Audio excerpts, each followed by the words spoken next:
That's good. That's good.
bench. Especially that bench. So, all right, we're going to try this again. Where the fuck were we? Joe being gifted some lifts yesterday. Yeah, I they're got super given generous. a bench. Very generous with that bench. Jesus Christ. Unlike you, Jurins, they just didn't like you. They did, bro. Ass flew. What do you hip thrust the weight? What do You know, I got a picture of it. I was like, my ass was still on the bench. I don't care what people say. It was? Yeah. Why we see light passes? Slither. But it's like 50-50 to the lifter, right? But I didn't get that today. The side refs didn't think so. You know or these. The refs or, do you know the jury? You know these refs here and the side refs. They should literally bring them to America. Let's see. I'll be fine either way. It's okay. We'll find out it. That's You all see right. that? What's happened to his elbow? Anyway, never mind. Carry on. So, all right. And You're going too crazy. this is getting wild already. So, you fellas coming into the competition, first off, how was the cut for you? There's talk about you being in the sauna for a while. I know who this is. He's like, he was in there. He was in there for 2 hours. 2 days, I heard. I heard 2 days. Nah, I was in there for like just 2 hours before. But it's like not actually 2 hours in. It's like 2 hours total time, like an hour. So it's not crazy. And so the cut is relatively comfortable, or Yeah, it's pretty chill. okay. That's what I figured. And you fellas, it's always relatively smooth. Yeah, I was bulking the entire week. I was fine. I was in sauna for like 10 minutes. And then Yeah. I hopped out. And I spit the rest of the way. Jurins? No, I mean, this was I'm not gonna lie. This was the first one that I had to cut weight and I had to train heavy. First time for me to be around that 86 kilo mark. So during trainings, but we start dropping around like 85.3 or 0.4. So yeah. This is the heaviest you've been then? Yeah. Was that like as per plan, or? It was just like, look, you know, at my age, sometimes you don't have to just restrict yourself and push. Of course, I had that podcast with these boys. They said to me, if you're actually 87, 88, you will score 330. I was like, fuck sake, let's start eating, then let's see. So, yeah. But training felt really good. So, again, as I was talking to Joe and I spoke to Ade, some of my top lifters, the ones that we would expect probably to be a 8.5, 9, they were all like 7, 8. I push. So, yeah, just because I was heavy. And coming into this competition, everybody's 100%. How are you guys feeling? You feeling good? Feeling good. Yeah. I think the most is just like some achy knees, but like that's just prep though. Like you're just gonna be achy. But for the most part, pretty good. And what was your impression? Obviously, you guys seen Joey B hit 900 kilos at U.S. Nationals. Yeah. When you're coming into Worlds, did you expect to have to hit as heavy as like 890 is pretty big? There was talk of possibly 900 kilos. What were you anticipating?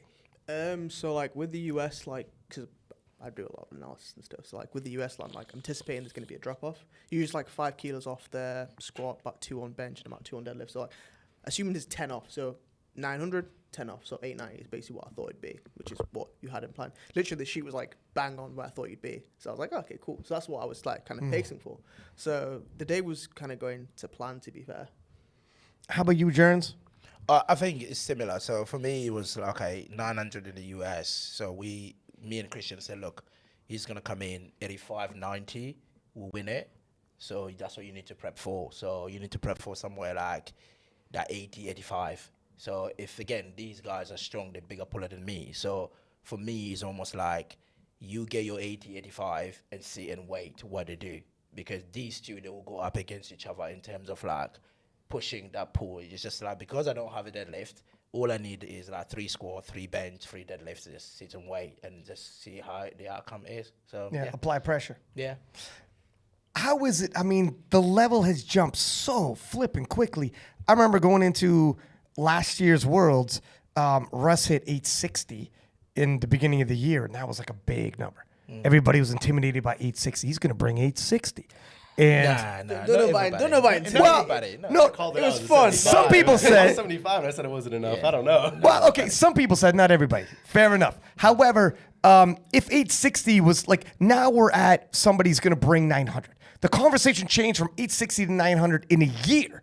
And look at the totals that are winning Worlds. How is this happening so quickly in a year? I think it's just the genetic talent pool is just increasing at a fast rate.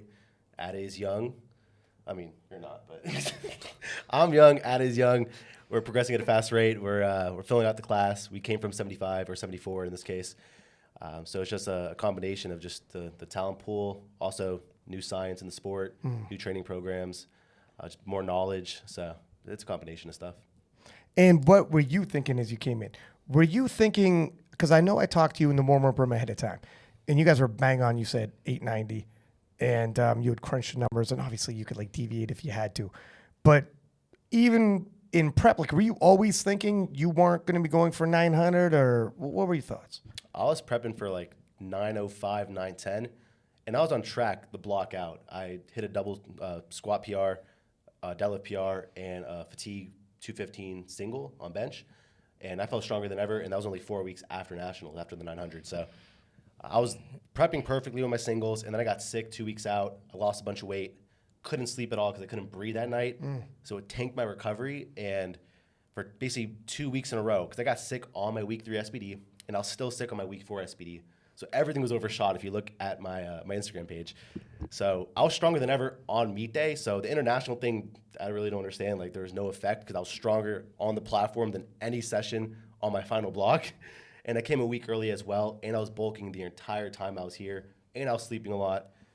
So the travel thing, there's no reflection on my performance, I believe. It was more so just the sickness I had 2 weeks prior.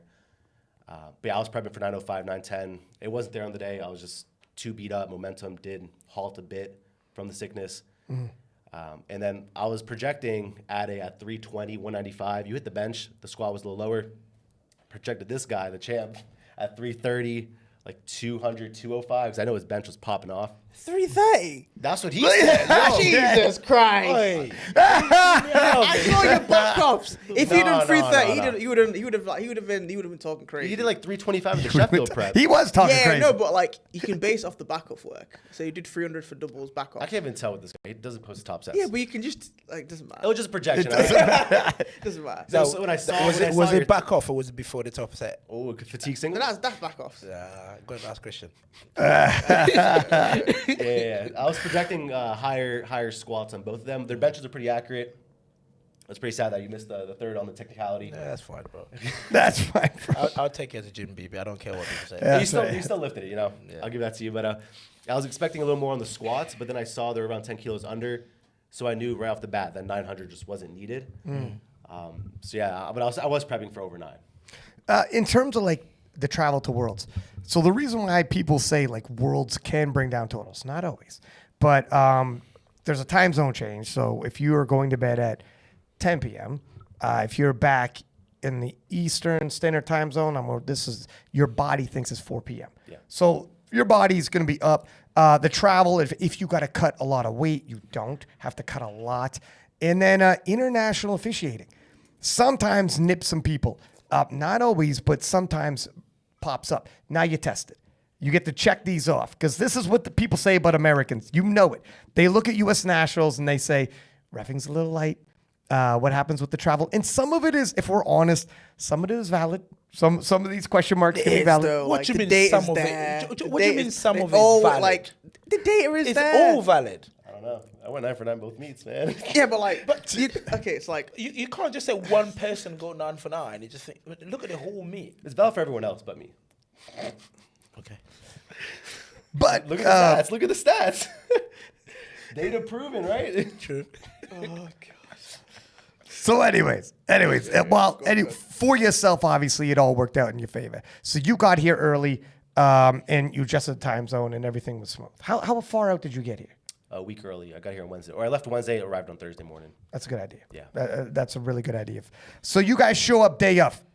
What's the vibe like in the warm-up room? What's the vibe like at the weigh-ins? Before the battle starts, I love hitting the warm-up room, walking. Jurins is always loose, calm, cool, collected. You're pretty stoic. You start getting ready for battle. My man, you're a little stoic yourself, but not quite as Joey B. But how are you guys feeling? We'll start with you, Ade. To be honest, like I don't really feel I think on like meet day, I don't really like think too much. I'm just kind of just waiting for it to happen. Like I'm not really what's the word, like I'm here but I'm not really here, because my mind's like just I'm running numbers in my head, or like trying to think, okay, what my lifts are going to be. So like I'm kind of here, but people will interrupt me, be like, hey Alan, I'm like, hi, but like in my head I'm just kind of like, okay, cool, so I need to see for my openers that I forgot this, forgot that. And that's kind of it, really. That's just me just going through like the motions, what the day is going to be, and like what I need to kind of do, and that's kind of it. How about yourself, Jurins? I've done like 11, 12 internationals. So it become nowadays it's just a routine.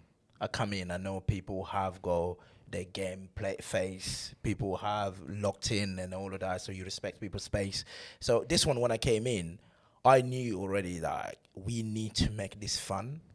It just can't be like Joey come in, dies his 900, and the rest of us will go back to the same story again. Do you know what I mean? Let's make this fun in terms of like, because the world of powerlifting I'm trying to dream is not the world of us beating each other or eating each other in a warm-up room or in a weighing area. No, I want to have a world where we all good, friendly, we can talk to each other. And when we get on that platform, of course, you can kill me with your lift, right? But when they said bar is loaded, that's when you're killing Ade, you're killing Jurins. But when you do your lift, you need to support each other. And I know these things or this nonsense things I hear from people thinking, oh, he's about to pull me. You're thinking, oh my God, why me? No, mate, if it's written, it's written.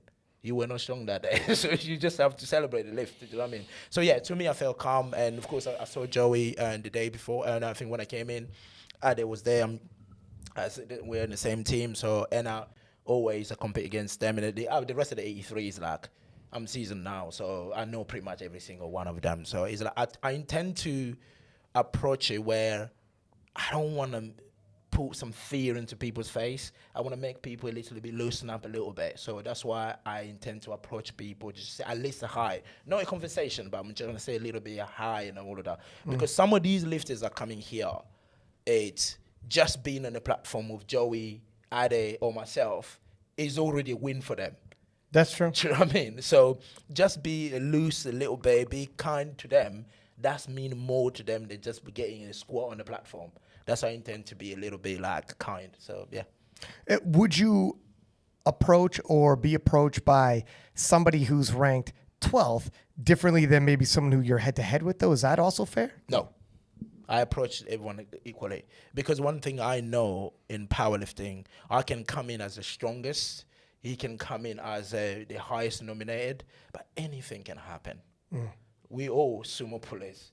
We know how evil sumo can be sometimes. You can go on your face opener, you think, no, this is not what I planned. Why is it not moving off the floor? Do you know what I mean? You try and adjust, and then you be missing it on the lockout, and all that. You end up being top to last, and that 12 guy just fucking outtold you.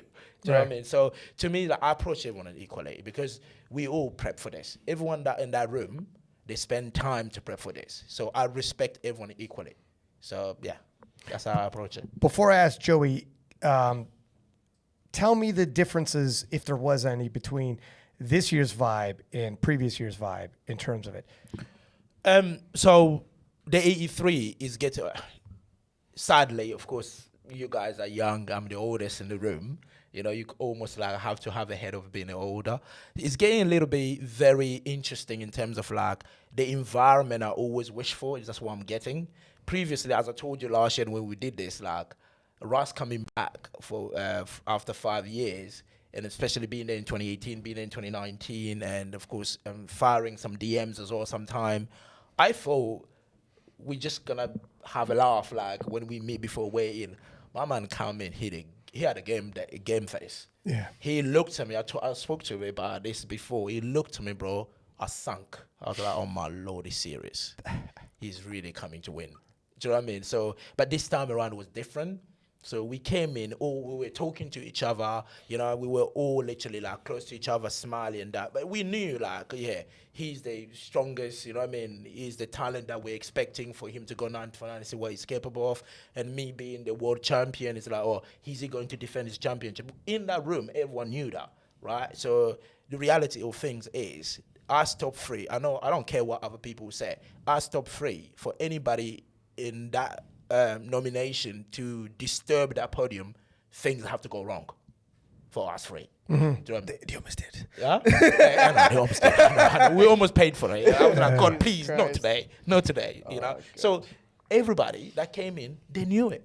Even if you had a big bench, they had a big deadlift like Anna can pull 400. But he knew as well himself, he knew like, look, for me to pull this out of the bag, these guys have to miss 1 or 2 for me to be able to load and get those spaces. So, but at the end of the day, for me, because we're already aware of that, so why can't we just be kind to each other? Here's, and I'm going to get your opinion in 1 sec, but there are not only GOATs like Russ, but Taylor Atwood came on the KOTL podcast after he did 838.5.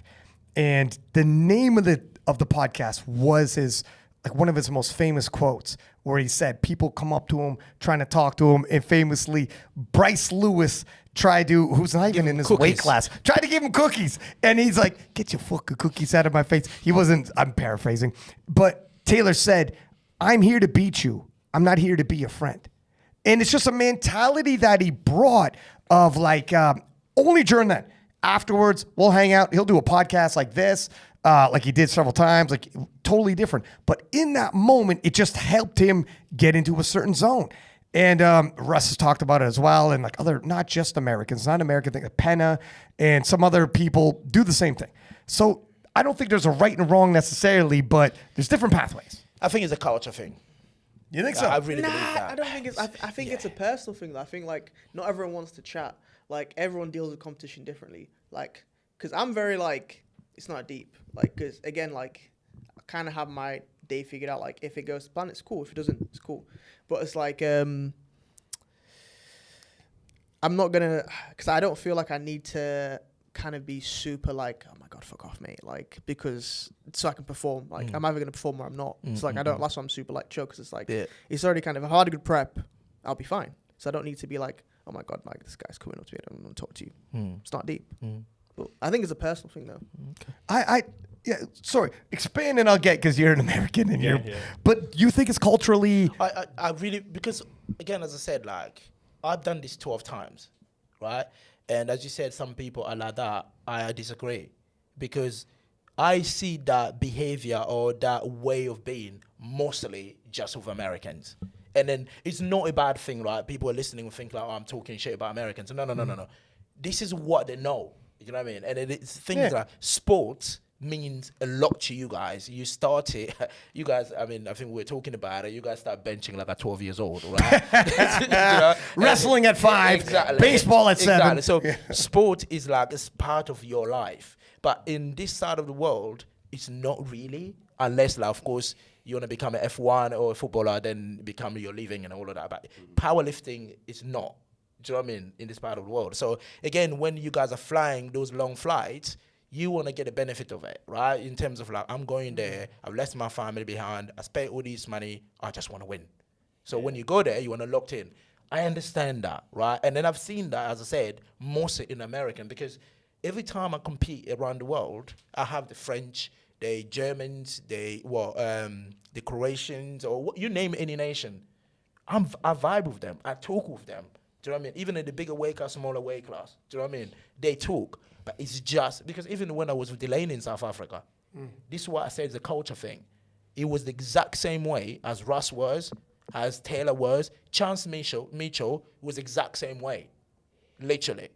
Keiko is different because Keiko has got that Asian background. But he still is too. It's a fact. But he actually still is too, though. You know what? You make a really good point. Delaney is one of the nicest guys you're ever going to meet. 100%, I agree. But you're right, though, in the warm-up room, and I've seen it as well, different fucking animal. He does want to look at you.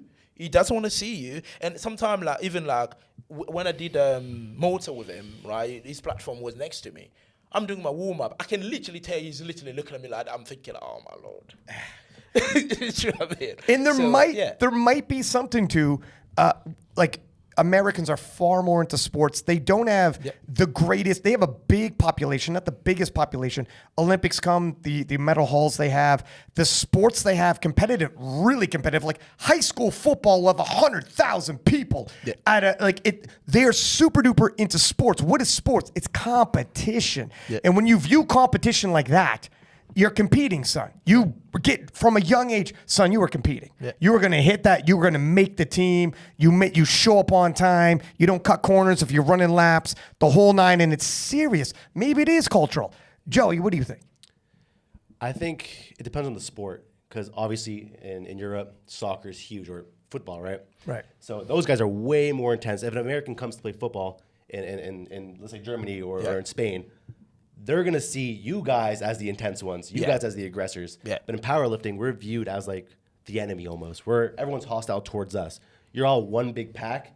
Germany, the French, everyone. you're all It's just always all been the war together. against the American. It's always Exactly. going to be like that. Anyway, So we have to be intense. We have to be abrasive, right? We can't just come in here and be buddy, because you guys don't really.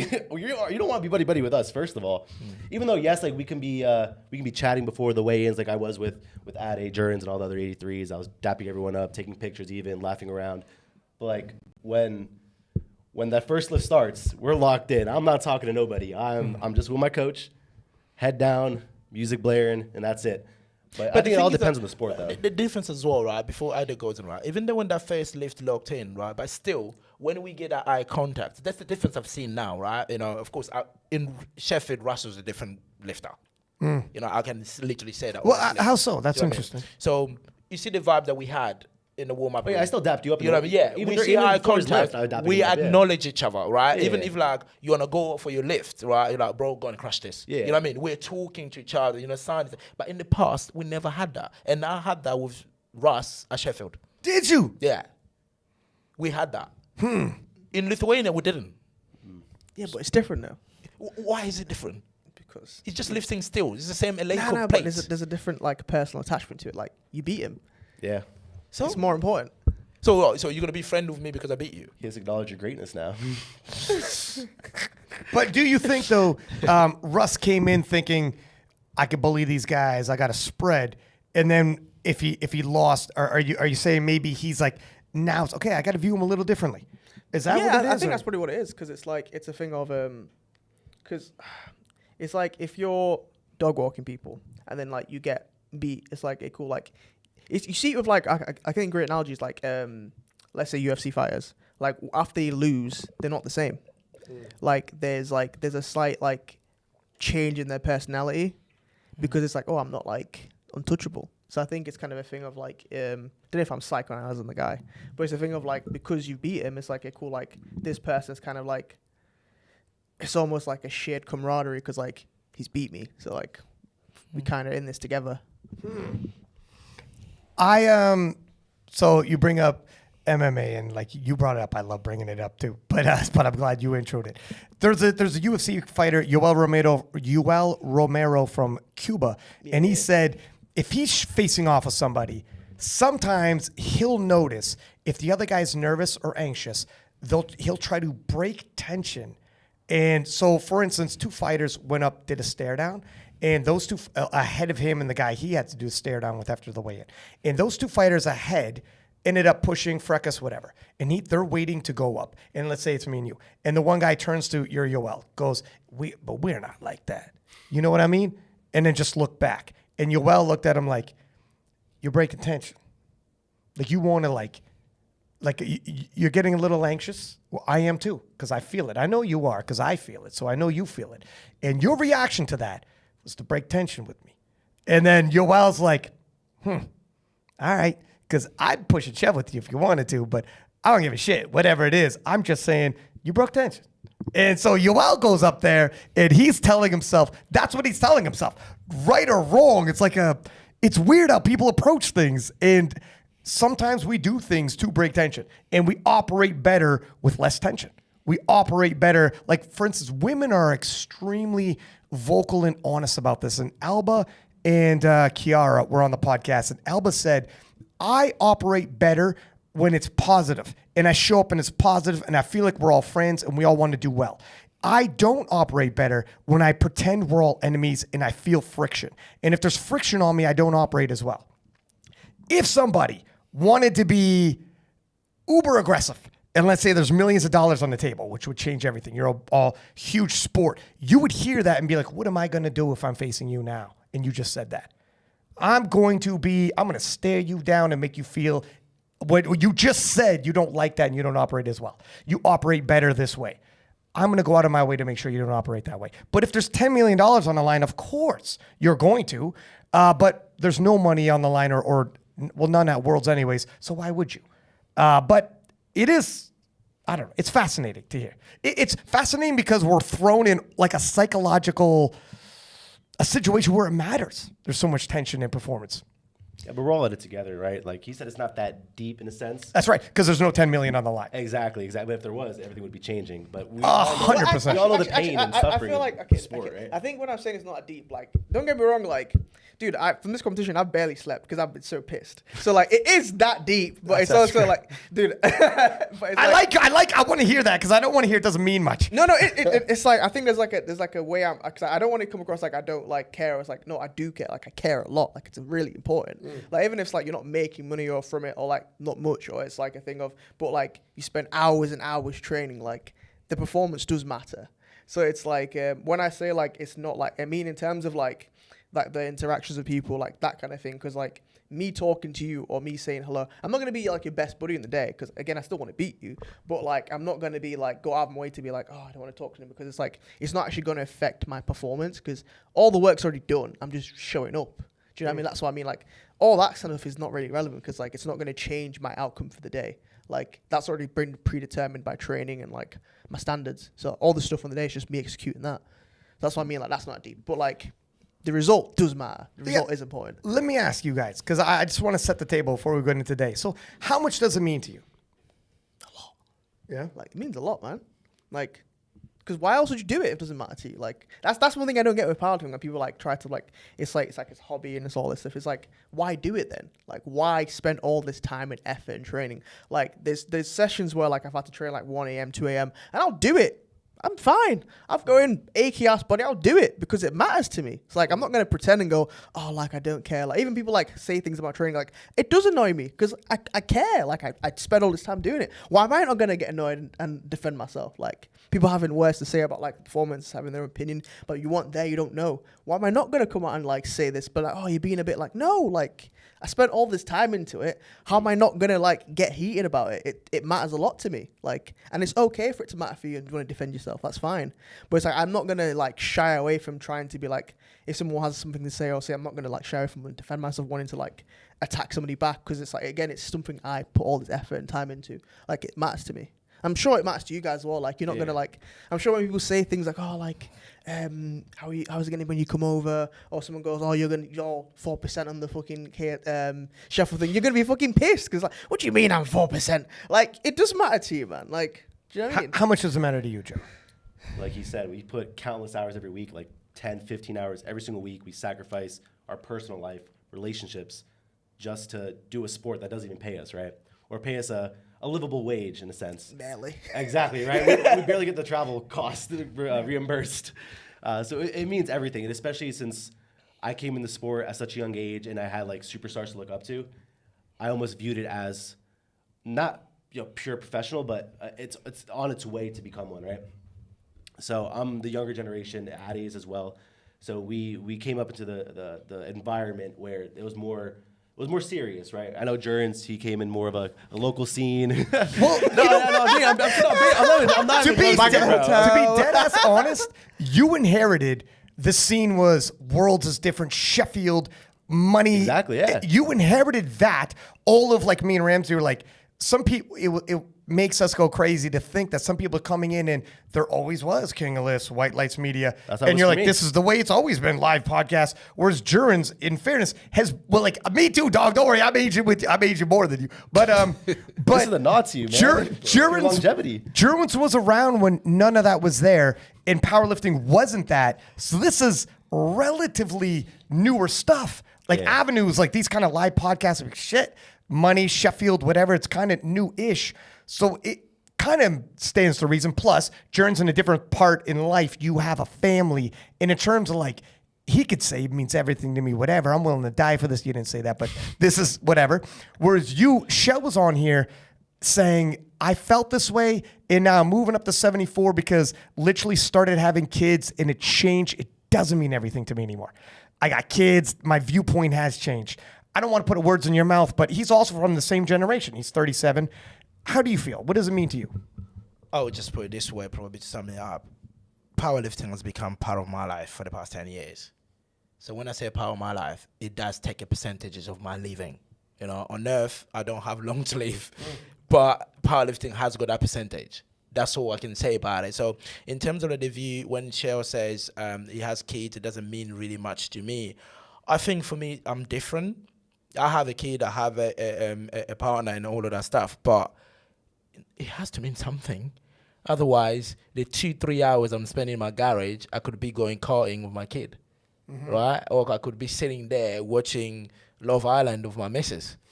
Do you know what I mean? But I'm putting that into powerlifting. It means that. And the thing is, I don't know about you guys, because I've done it for 10 years, and it has regulated a few things in my life as well, powerlifting. You know, where if I go to work, I do my day job, I come home, even if it's a training day, I didn't train, I sit in my living room, my missus literally turned around and look at me and was like, can you go and train, please? I don't need that in my house. Go in your garage, train, when you're done, come back. And I'll be like, no, it's fine, babe. I'm just going to spend time with you guys. I'm like, no. I don't need you. Go and train. And I'll go and train. I'll come back. I'll be like, now we can talk. Do you know what I mean? So it has become that part, because I always say, I know people say, I don't consume, Americans, I don't consume powerlifting content, I don't really care about powerlifting, I just lift weight. But for me, powerlifting has done so much for me. No financially, as it's not paying, as you said, we're not getting nothing, but physically, mentally, it has regulated a lot for me. Do you know what I mean? Where I have a job where like mentally it's really stressful, and sometimes I lock myself in that gym. It's just me. So that's why I was telling you, sometimes I don't even listen to music on a train. I want to listen to the plate. I want to listen to that rack every time I'm unracking that squat. So it has become part of my regulation in life and in my life. So to me, it means a lot. Even if when I give up competing, I was never going to stop lifting. I was always going to lift, until literally what they say, the expression, the wheels falls off. Mm-hmm. I will lift because he has become me. He has given me structure. I have a structure now because of powerlifting. So yeah, to me it means a lot. So yeah. For those who like overthink, try to think your way out of overthinking. That's where stress, anxiety stuff comes from when you have a very stressful job, like you said, Jurins. But instead of overthinking, throw some weight on your back and start shifting it, and you are present as shit. You can't think of anything else when you have hundreds of pounds on your back. You're present. Yep. That's why, I could totally, what you described of, even when I'm done competing, I'm going to still lift until the day I die. That's me, dog. Like, I 100% get it. Well said, gentlemen. So I'm glad we cleared the air with that, because it does somewhat bother me when powerlifters feel the need to downplay what powerlifting means to them, and maybe... Then go and do bowling. Then don't come. Go and do bowling. Or I just want to train. Bet. Just train. Nobody's telling you to sign up, travel, come to Worlds, do all this. Why do you think they feel the need to downplay it? That's what I don't understand. I'm like, because I see people super invested in online debates about powerlifting. Like, they'll go to meets, they'll support their mates, and then like when it comes to their own thing, they'll be like, oh, like it's not like super important, or they'll like try to like justify it. It's okay for like your training not to go well and like you be annoyed about it. It's fine. Like, you don't have to be like happy it's not going well, like, or like, oh, I don't really care anyway. But like, it does matter to you, because why would you spend all this time, all this money doing it? Like, and they'll be investing like £400 velocity trackers, but powerlifters are not serious. What do you mean? Yeah. What do you mean? Yeah. Huge chunks of your life are involved in this. Yeah. Well, it's still genetically like outcomed, right? Like, someone that doesn't have a top tier genetics, they can't make it to the top of sport. So if they're putting the same amount of effort as you or me, for example, they'll never get there. So in that case, a way to like disassociate and ease their own mind would be like, oh, it's not that deep, right? Because they'll never make it. But it's not even like me against you at this point. It's you against yourself and how far you can actually push your body. Mm-hmm. You're into the sport because you want to get stronger. I didn't start at 14, 15 to be like, I'm gonna be world champ. I didn't know that. Maybe, when 17, 18, 19, down the line as progression started to hit. But when I first got in the sport, it was because of the love of lifting weight. Like Jurins said, he doesn't even listen to music when lifting. He just likes the feeling of the weight on his back, the weight in his hands. So as you invest more and more time, I think it's just a way to cope. thinking that you're not going to make it there, when in reality that should never be the main goal. It should just be you against yourself and just progressing year in and year out.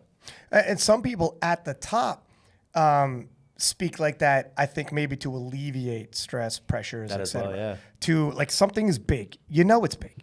You got the entire community around the flipping world watching. Don't tell me it ain't big. You're going to set aside time. You're going to prep for this. You have goals for this. Hundreds of people live, thousands of people online, millions of people eventually online with these clips, etc. Don't tell me it doesn't feel big, but to help mitigate the pressure you might feel, what do? It's not that big. It's whatever. It is what it is. I don't really care. You care. The thing is, the one thing in life that isn't inspiring to me is apathy. Nobody gets inspired by apathy. I had this thing. Couldn't have really gave a fuck if I made it or not. I got it. I kept it moving. That's not going to make its way on a t-shirt or a poster. You know what I'm saying? To be fair, actually, I've seen a post about it. It was like, what is the issue? I think it was like issue of like being like nonchalant, and it's like it doesn't actually like make sense. In a sense of like, obviously you can be nonchalant about like most things, but like, there's just specific things where like you care a lot about and you're willing to like defend it, because it's like, what do you stand for as a person? Yeah. That's like the thing what's going on about. And I was like, it does make sense. It's like, you can't be nonchalant about everything. Like, what matters then? Passion. What happened with what the fuck is wrong with some passion? Yeah. You know? Yeah, I think for me, people that have that mentality when it comes to powerlifting, yeah, people won't follow me. They suddenly will cancel me. I don't give a shit. But it's small-minded and underachievers. Do you know what I mean? Because people want quick success. And when you don't get that success, it becomes like, it's not that deep, man. It's just a powerlifting. Do you know what I mean? But you don't know, again, as we always say, as much as you guys are young, you have got all these talent, all these strength. But at the end of the day, this sport is a long game sport.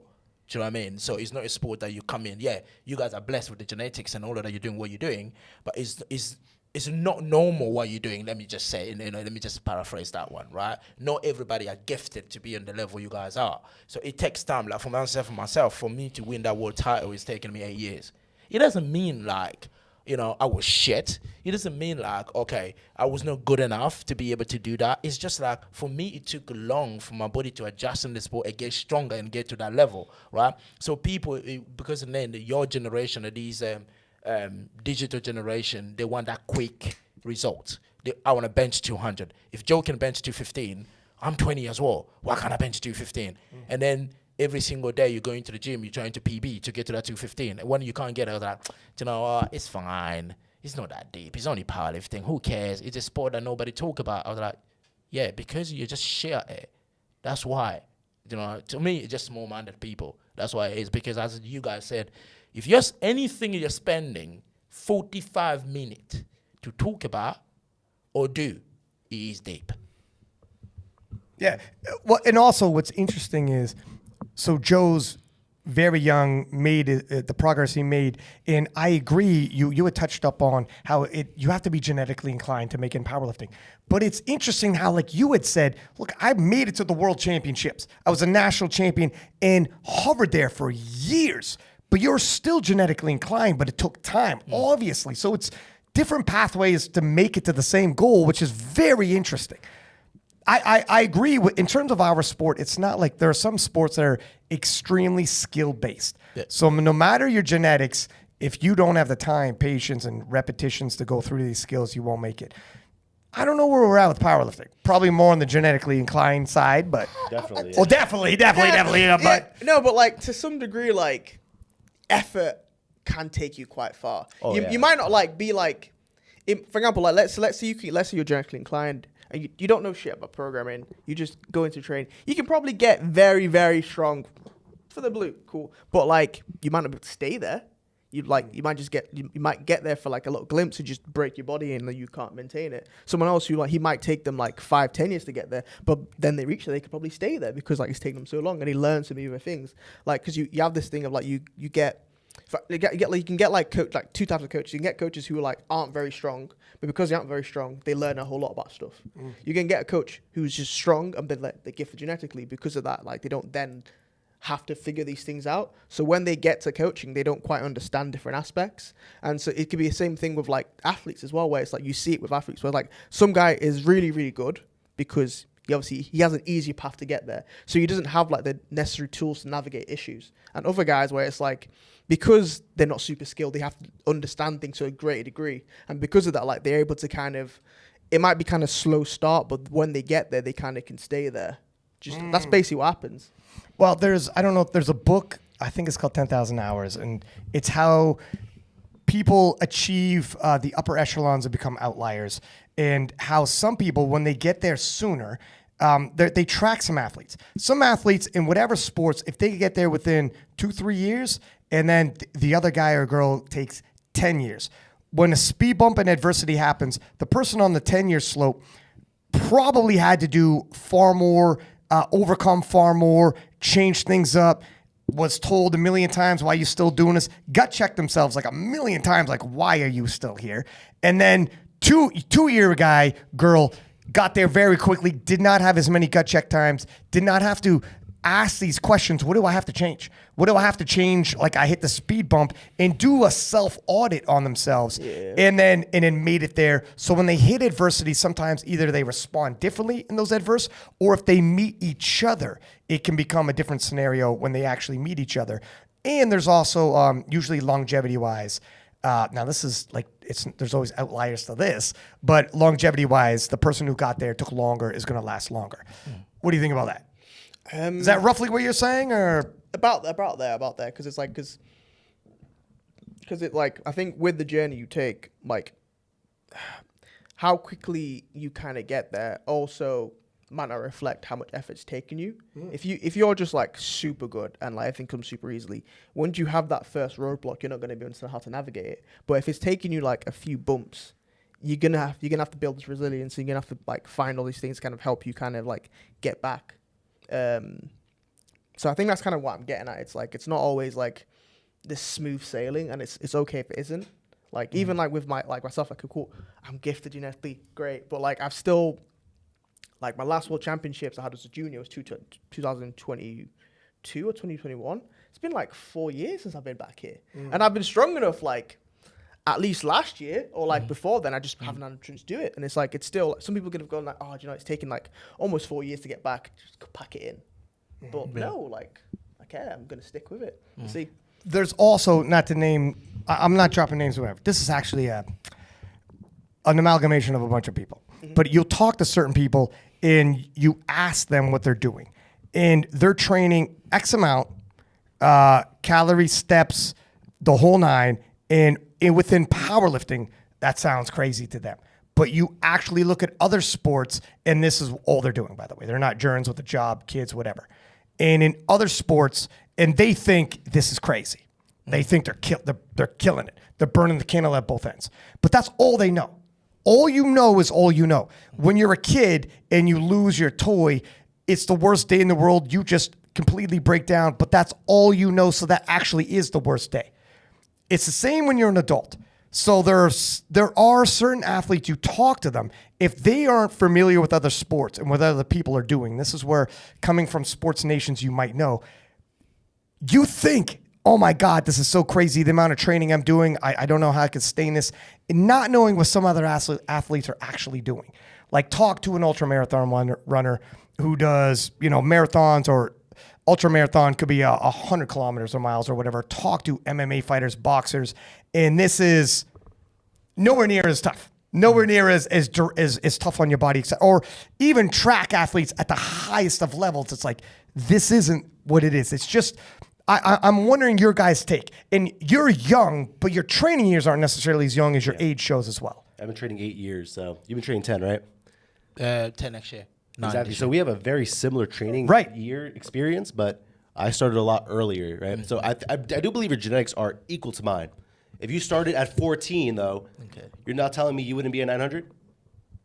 Yeah, maybe. Hey, no, there's no maybe with that. You're how old right now? You're 36? 36. Exactly. So if you started at 14, at 28, you're not telling me you'll be 910, 920, 930. You would have been. Maybe. That's a fact. But you grew up in an earlier generation. You built the foundation of powerlifting for us, for Ade and myself. So I'm very grateful for that. But you are genetically blessed. You have the same, if not better, genetics because you're doing this at such a advanced and later age. Cry, please. I'm not an emotional guy. I'm being for real. He is the world Put champ. your hand on his knee when you say that. Only man to beat Russ. Only man to beat Russ right I here. love, that. I love that you just brought that up. Well done. Well played. That's called a throwback. But go ahead. So he does have the genetics for it. That's what I want to get to. But yeah. So wait, what was the original question? Bring back. We've been snowballing. We're talking about essentially when people get up there within 2 years, when people get up there within 8 years, and when the 2-year athlete faces adversity, not only do they think they're doing everything they can do, and they might not be doing as much as they think they are, but when they face adversity, how they handle it, etc. And then I threw it, so we all threw our takes in there. Then I threw it to you because some people might misinterpret your age for your training years, etc. And then you start explaining, yeah, I don't identify as a 2-year guy. Some people think, but I'm actually the 8-year man. And then you were talking about that. Well, yeah, like I said, I've been training for 8, lifting and powerlifting for 7. So I think I am pretty battle tested in that sense. Like I did my first open nats at like 19, and I came in second. I actually pulled for the win, and then Eric Lapointe pulled after me, and ended up and beating me and all that. But I've been battle tested, not internationally, but I've been in super high pressurized situations. And I think even though it wasn't international, I was able to carry that experience to the platform here. But yeah, it depends on the sport as well. Since powerlifting, I don't think you can just train for 2 years and just blow up out of nowhere. Like even Jack Reynolds, he's been training for multiple years. He's only 18, 17, but I bet he has 5 years of training experience under his belt. Maybe not platform experience, but training experience. So it's like almost like a football player. If they didn't hop into the sport when they first started, but they're practicing football for 5 years, that doesn't happen, right? Because you'd start off and play. But in powerlifting, since the gym movements are exactly like the meet movements, the practice is the sport, it's almost identical. So even if you don't have the platform experience, you still have experience in a sense. So I think powerlifting is its own like microcosm of this situation where, adversity does play a part.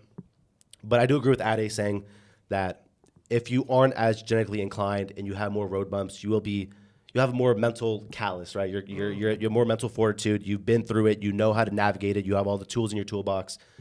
But yeah, I think powerlifting is a little more. You're gonna have more of a mental callous compared to other sports, where like basketball, for example, like you can just be tall, have a super amount of balance, super athletic, lengthy, and you can excel within a year of just learning. Like Tim Duncan, for example, he came in like I think 15 years old and he was drafted at 19, 4 years. You can't do that in any other sport, right? Or at least not in powerlifting, right?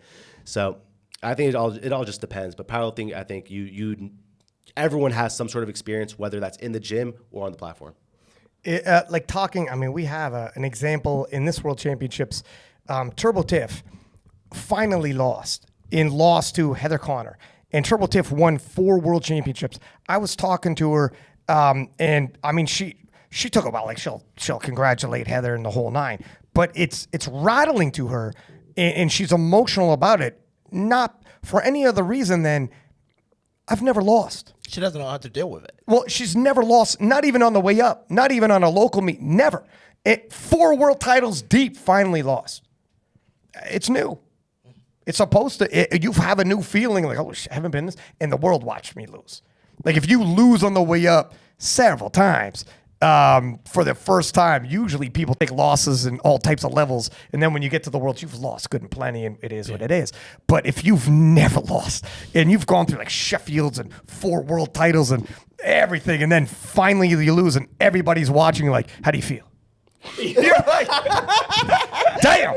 Like, I mean, yeah. I'll be like, fuck off. Yeah, fuck off. This is new. Shit, it's tough. So there's another one. I don't know how long her training years were before she got there, but she's been on the top year after year. But it's tough.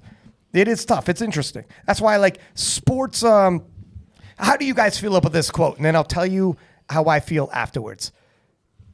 Sports don't build character, they reveal it. Let me ask you your opinions on that. I got opinions on it, but let's swing around. I'm having to think, to be fair.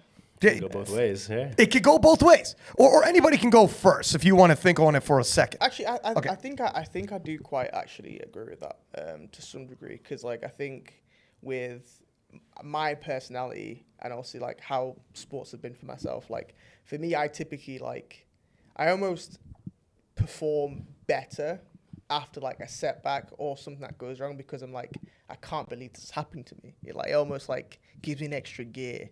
But I can also see it on the flip side where I've seen people where it's like they take a loss and like they get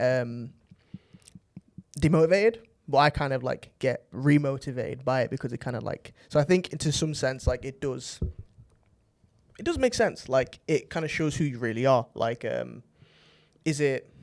are you like, do you actually back up what you say? Like do you actually believe in yourself to be like, even if anything goes tits up, can you actually like come back from it? So I do think like to some degree it does reveal who you really are. Yeah. What do you guys think?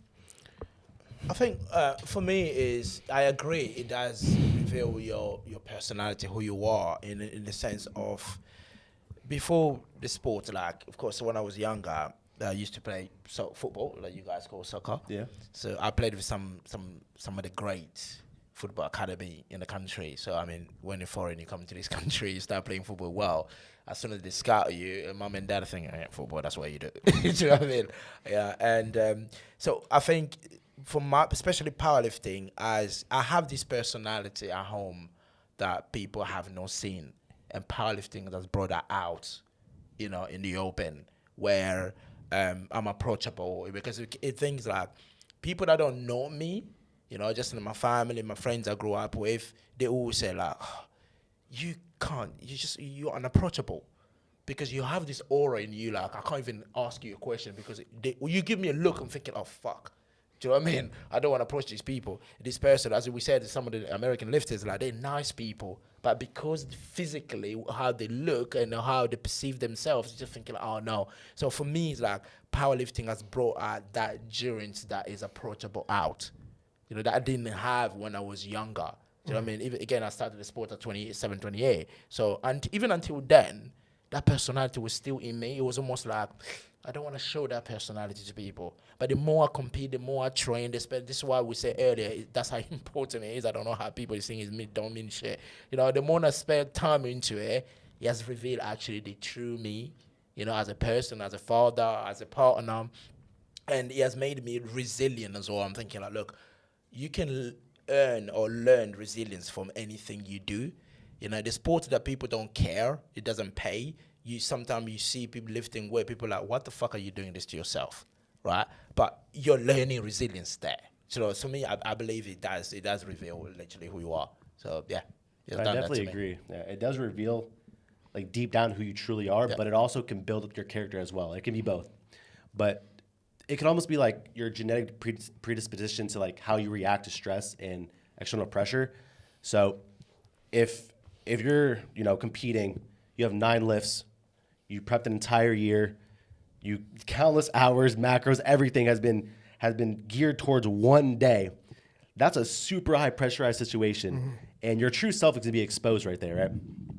So you can almost reflect on how you reacted there, because you can take back, you can compete, you can reflect, see, okay, how did I handle in this situation? Oh, Ade pulled after me. How did I handle that? How was I reacting? Or how did I handle my last deadlift going into it? I know I needed this, or Ade was going to pull and win, right? So you can use those situations to build upon yourself, but deep down, being right then and there, that does reveal you in the moment, but afterwards you can build upon it, refine it. But I don't think you can change it in a sense and almost do like a 180. You can't change who you truly are, but you can build upon that and grow towards something. So Interesting. So let me do a couple follow-ups here. There's Before you do that, Go ahead. Because I think like with the thing of like changing like who you are, I think you can though. I think I'll go back to like fighters and stuff before. Like I think a great actually example. Do you know Jorge Masvidal? Yeah. Because he had like what's his name? Because there's a point where like he was like when he started his UFC career, he was like always winning and losing.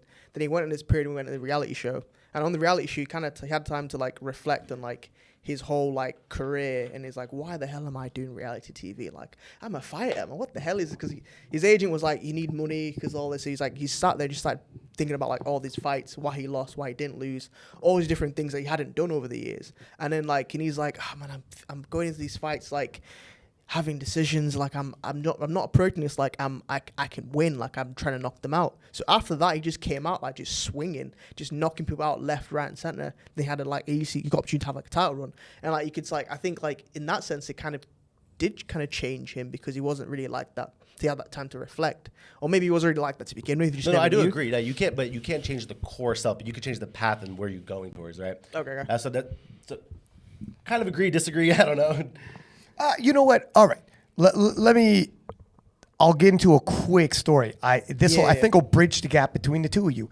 So I said this on the podcast previously, but George Foreman in the 70s used to swing for the hills early on, and if you brought him into the later rounds, fatigue makes cowards of us all, he would quit. And the reason why the Muhammad Ali thing hurt so much, he was the heavyweight champion of the world, blew out Joe Frazier. Joe Frazier beat Muhammad Ali. Blew out Ken Norton. Ken Norton beat Muhammad Ali. But Ali was so confident, I'm going to beat this guy. And the rest of the world's like, he's going to tune you up. And this is what made Ali a legend. Ali's like, I know if I take him into the late rounds, I'm going to make him quit. Took him deep, rope-a-dope, knocked him out in the 8th round. And everybody who watched that fight agreed he could have got up, but he was tired. And if you've ever been, fatigued, not weightlifting 8 reps set like we joke around fatigued. I mean fatigued and beat up and stand up and take more of a beating. You'll understand why he might sit down and stay down. He quit. And there's nothing worse in sports than being called a quitter. That's the worst thing you could do in a sport. Next fight, again, showed signs of quitting, and he was a quitter. In his 20s, he retired, packed it up, left. Now you really quit, huh? You're in your 20s and you retired. For 10 years, he ate that up, went through it emotionally. He gained a lot of weight. He was not in a good, healthy place mentally.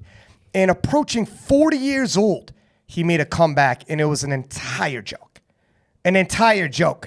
And was fighting these contenders. Most of them he won. And at 45 years old, 26-year-old undefeated world champion was going to do his first defense of his title he had just won off of Vander Holyfield. And his manager said, pick George Foreman. This guy is 45 and America loves him. He reinvented himself. He's fat. He's everybody's America's dad. He had a sitcom, all these sponsorships. You fight this man. There's no danger. You'll make $20 million. All of America will tune in because they remember who George Foreman is. Easy money.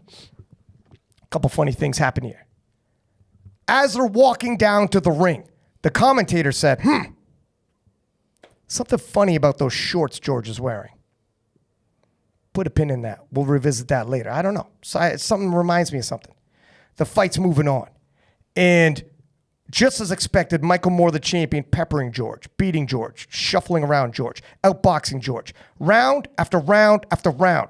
George's lips got bloodied, eyes swollen shut. And when everybody's thinking it would be okay if you stopped the fight right now, he's 45 years old.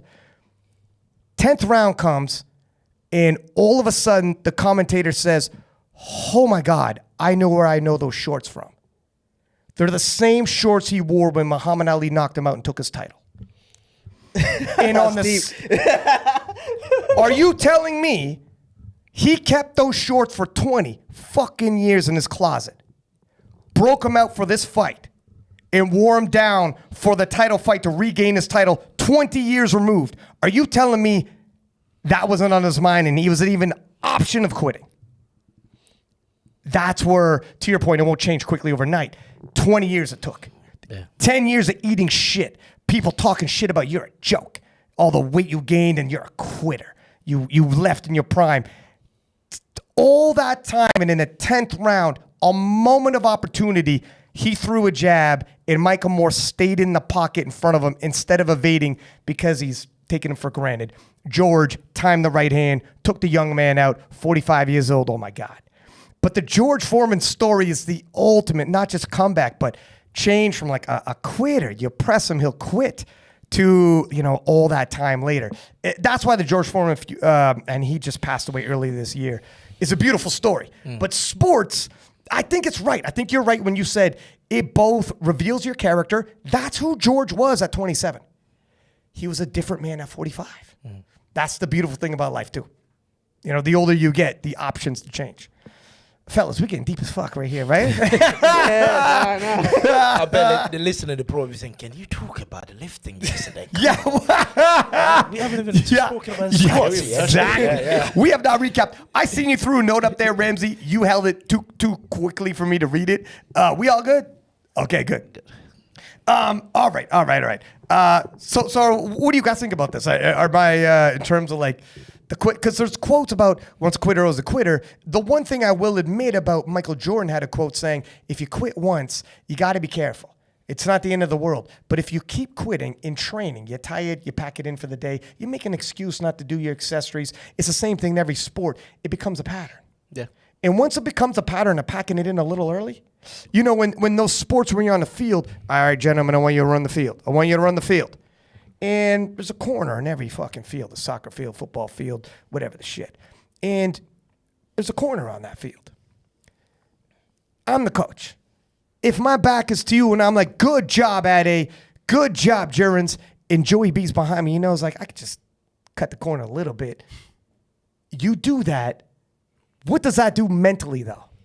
What do you guys think in terms of prep? Because Russ talked about this actually, how like the little things he didn't realize he was doing. And this actually does play to powerlifting. The little things. How do you guys feel about like when you just cut that corner, if it adds up, accessories, fuck. I think it does. It compounds, but it's like it's not like this great thing. It's kind of like it compounds in that sense of like lets you cut accessories here and there. You might end up having a plateau in your lift here because like you didn't get adequate volume. It doesn't like kind of show up all in one. It's kind of like little things just kind of creep up. Like you see it with like things of like I think a great one is like let's say bench, for example. It's like a thing of like, bench is this really, really hard lift. And it's like a thing of also like, could it just be like maybe you're not doing certain accessories, pushing them hard enough? It's a thing of like, also, is it a thing of like, what you think is hard isn't actually quite as hard as you could be pushing? Or it's like even like even pushing like leg press, one of the things I don't really like, I've not been able to really do too much because it just aches my body. But then like I think I've been able to kind of put them back in this prep, and like I had like a really, really hard set I've not had in like years, and I was like, Jesus Christ, like I didn't even know I could go this far. And I was like, oh my God, if I could do this for like a year, like what could happen here? But it's like, it's those kind of things where like it just kind of compounds slowly, and also like opposite ways where it's like it kind of can do the negative for you, where it's like you could suddenly like, it could make your cut a lot harder than it needs to be. It could make your even your calls a lot harder. Like if you cut corners with depth, before you know it, you'd have a bad habit of just skipping depth. And then when you get to meet day, like you're not gonna think on meet day. You're just gonna operate in like what you do in training. So it's like if you cut depth in training, you're gonna cut depth in meet day, whether you want to or not. It's just gonna happen. It's just like it's gonna catch you eventually. Yeah. In terms of the genetics debate, like I agree 100%. Powerlifting is one of the sports that errs on the side of genetically gifted as opposed to the skill side. But I also do believe like you guys are the types that when the pressure's on, you will not leave until it's done. I quit when I'm done, not when I'm tired type. I don't cut accessories. I will like you're tired as shit. And the only time you could train is like God knows when in the morning. And you're like, I'm gonna get it in. Yeah. And that's why you're still here. For me, it's like I always say this, right? This is the mentality I always have. You know, you can have a super like block, right? You have an amazing SPD day, like some of your SPD you've been doing, like you hit like a 900 in the gym. It's amazing, isn't it? It's great. But for me, the mentality is that top SPD is not what is going to make me the better lifter on the platform. Yeah. What is going to make me the better lifter is those little bit that I need to do. Because you and I know championship are won by 0.5 kilos, right? So if that accessory was there for probably to put 2.5 kilo on your bench press, you missed that. And Joey B have a bad day that day, and I don't need 197, I only need 195. And then I'm thinking, oh shit, I only have 192 today. But if I did that, I would have kept my 2.5 kilo and then I would have won. Do you know what I mean? So that's always been my mentality in terms of my training, my blocks, everything, right? It's almost like I'm going up against Ade, who is, He has got so much potential, and then again, I don't go in the meet thinking my competitor will have a bad day. I go in the meet thinking he's gonna come in 9 for 9, and then we're talking about like 890, 900, and Joey B we're talking about 900, maybe 910. Do you know what I mean? They'll come in. So for me is if I want to make that podium, I'm talking about I need to lock down like 870, 880 to get away from everybody, and to do that, I need those accessories, right? I need that little extra sleep. You know, I have to beg my missus, like, can I go and sleep in the spare room?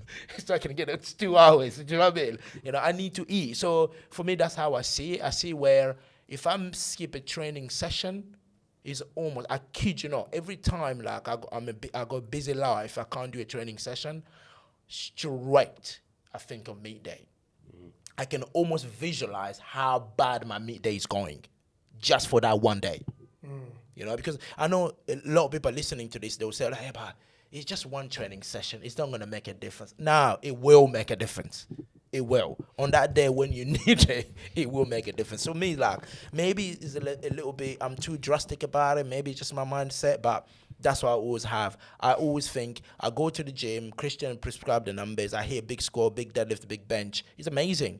But those days to me don't mean shit. It's just data. To me, it's just data that the coach need to know where you are physically and how you're progressing. But the day that matters is a meet day. And the meet day, we all know, there's a judge, there's a jury, there's a family, there's your coaches, there's your team. So everyone are watching. But when I'm doing it in my gym, it's just me. Do you know what I mean? So for me, that's how I see it. So yeah, those little bits for me is more important than anything else. It's more important than you loading big weight. So yeah. Go ahead, Mike. I was gonna say you have to have like non-negotiables within your training and within your life. Like for example, I'll always hit my protein regardless of the time. If I have to stay up till 2 a.m. and shuffle down an entire gallon of milk, I'm gonna do it. I've done it before. I'll do it again if needed. Obviously, I'm not gonna try to orient my schedule around that, but you always have to have a schedule, a routine, and something that you're willing to put aside for and always get done, right? And if you have to move a session around, so be it. Things happen in life. You know, you might have to go to a funeral, God forbid, right? But then it's also taking into account what Jurins said. He doesn't really push the training numbers in the gym because it doesn't really matter. I would disagree slightly because I do have a huge mental boost when I do hit these higher intensity weights. Also, you do get a skill practice with grinding, making sure you squat to depth with a max load on your back, making sure your grip is holding up on a max deadlift. So having these skill practices and these experiences with heavy weights, it does play a part mentally and physically, in my opinion. I'm not saying everyone can train like that and everyone's body can hold up to those intensities and standards. But for at least myself, I have to hit something heavy in the gym to make sure my mind is right. And knowing that I can, let's say, fail something. Let's say I fail the last warm-up and go up further. That's a huge mental boost. So if it happens in the meet, I know I can go and execute it. Let's say you're not used to that situation and you're on your third, right? And you're like, oh crap, I don't know if I can come out here. I failed something previously. My squat didn't go good. My bench didn't go good.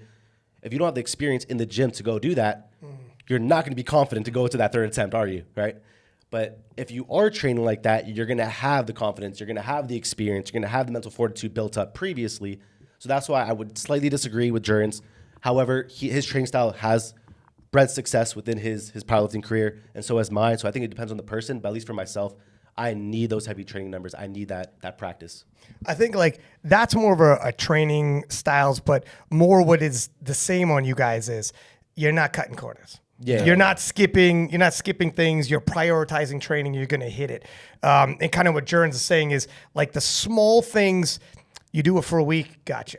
You do that for a month. You do those small things every month, every year, a decade of those small things. All of a sudden, when people are like, how the fuck do you get your bench press up to that? It's not going to be a 2-week fix, my young man. This is going to be difficult. And when you show up at meet day, you'll remember the training days you hit. But when you show up at meet day, sometimes you also remember the training days you skipped. Yeah. And you're like, damn it, it's too late. Now when you look around and there's Joey B in the room or Jurins or Eddie, and you're like, Especially when everyone looks so strong in the warm-ups. You just think, and then your first warm-up, like you take a 75 kilo on the bar, you go down and you think, This doesn't feel right. Do you know what I mean? Yeah. Yeah, it's tough. Where are we at for time? I want to talk about the day, but I know. 1 hour. Oh, sweet. Okay. Do you got to bounce, my man? I'm Gucci. I'm Gucci. Okay. All right, let's talk about the day. Holy shit, that was an intro. All right. All right, we can start recording. All right, let's get into powerlifting. So let's walk through squats a little bit here, gentlemen. Let's talk about your squat session, and then we'll swing around about your guys' impression about the squat session. We'll do squats, bench, deadlift, and then take a look at the future. Yeah, squat session was cool. Like, I think if I going in there, like, I had knees were a little bit achy. This prep, so like, obviously, I was like, initially I was gonna try and push like to 320, but then like, just how I was feeling. Just how I was feeling, guys. I was like, let me like dial it back just so like I don't have any issues, especially because like with calls as well at Worlds, like they tend to be quite strict.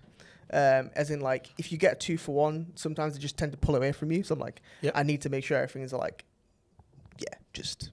So I was like, okay, cool, let's dial it back a little bit. 310, 315, and then so squat was going to plan. Was getting some random calls for like not. I think the first one I got 2 whites and 1 red in the middle. It was like, oh, you need to lock your knees out more forward. Like at the end, I was like, I always do that. Crazy, I was like, how am I not locked out?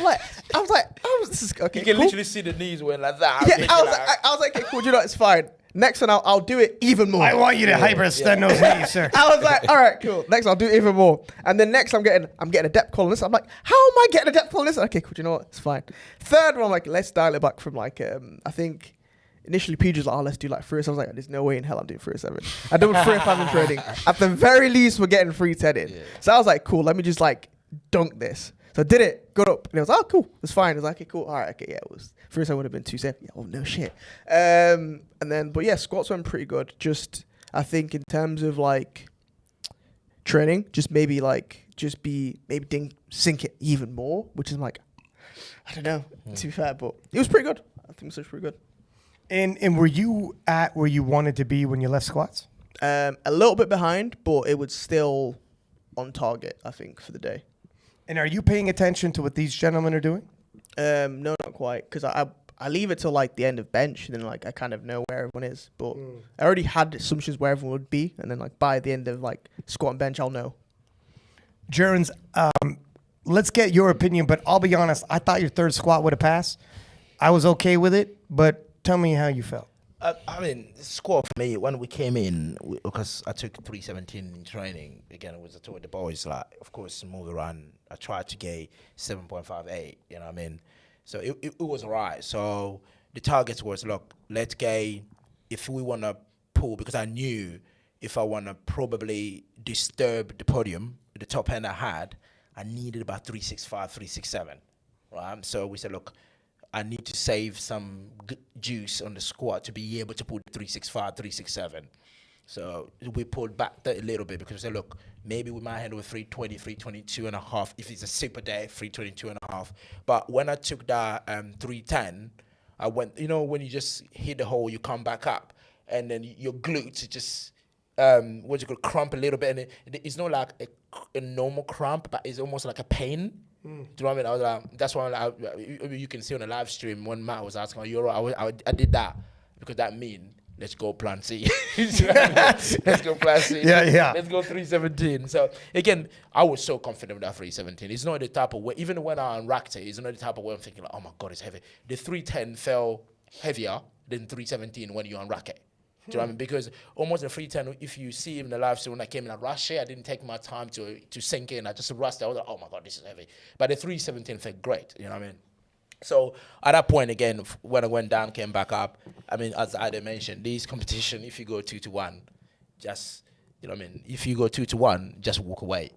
No, it's gone. Literally, like, it's not a shade on the referees or juries or whatever, but as lifters, it's almost like you should just not have to give them a issue to talk about. Honestly, mate, I was like, when I got the 2-1, I was like, oh God, no. I was like, I do not want to retake this. Like, when I saw like 2-1 in my third, I was just walking off because I knew already, like, yeah, I say that's done. I'm not gonna get it.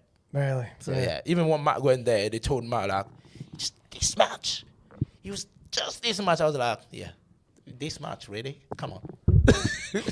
So, yeah. What were you thinking in terms of the ultimate game plan or where you might be? Are you paying attention to these fellas? And So for me in my head, I knew already I lost 7.5 kilos there. So I had to load 375 if need be. So yeah, which is really a weight where I'm not gonna say it will be a YOLO, but I would say like I'm gonna come for it. I'm gonna hit it.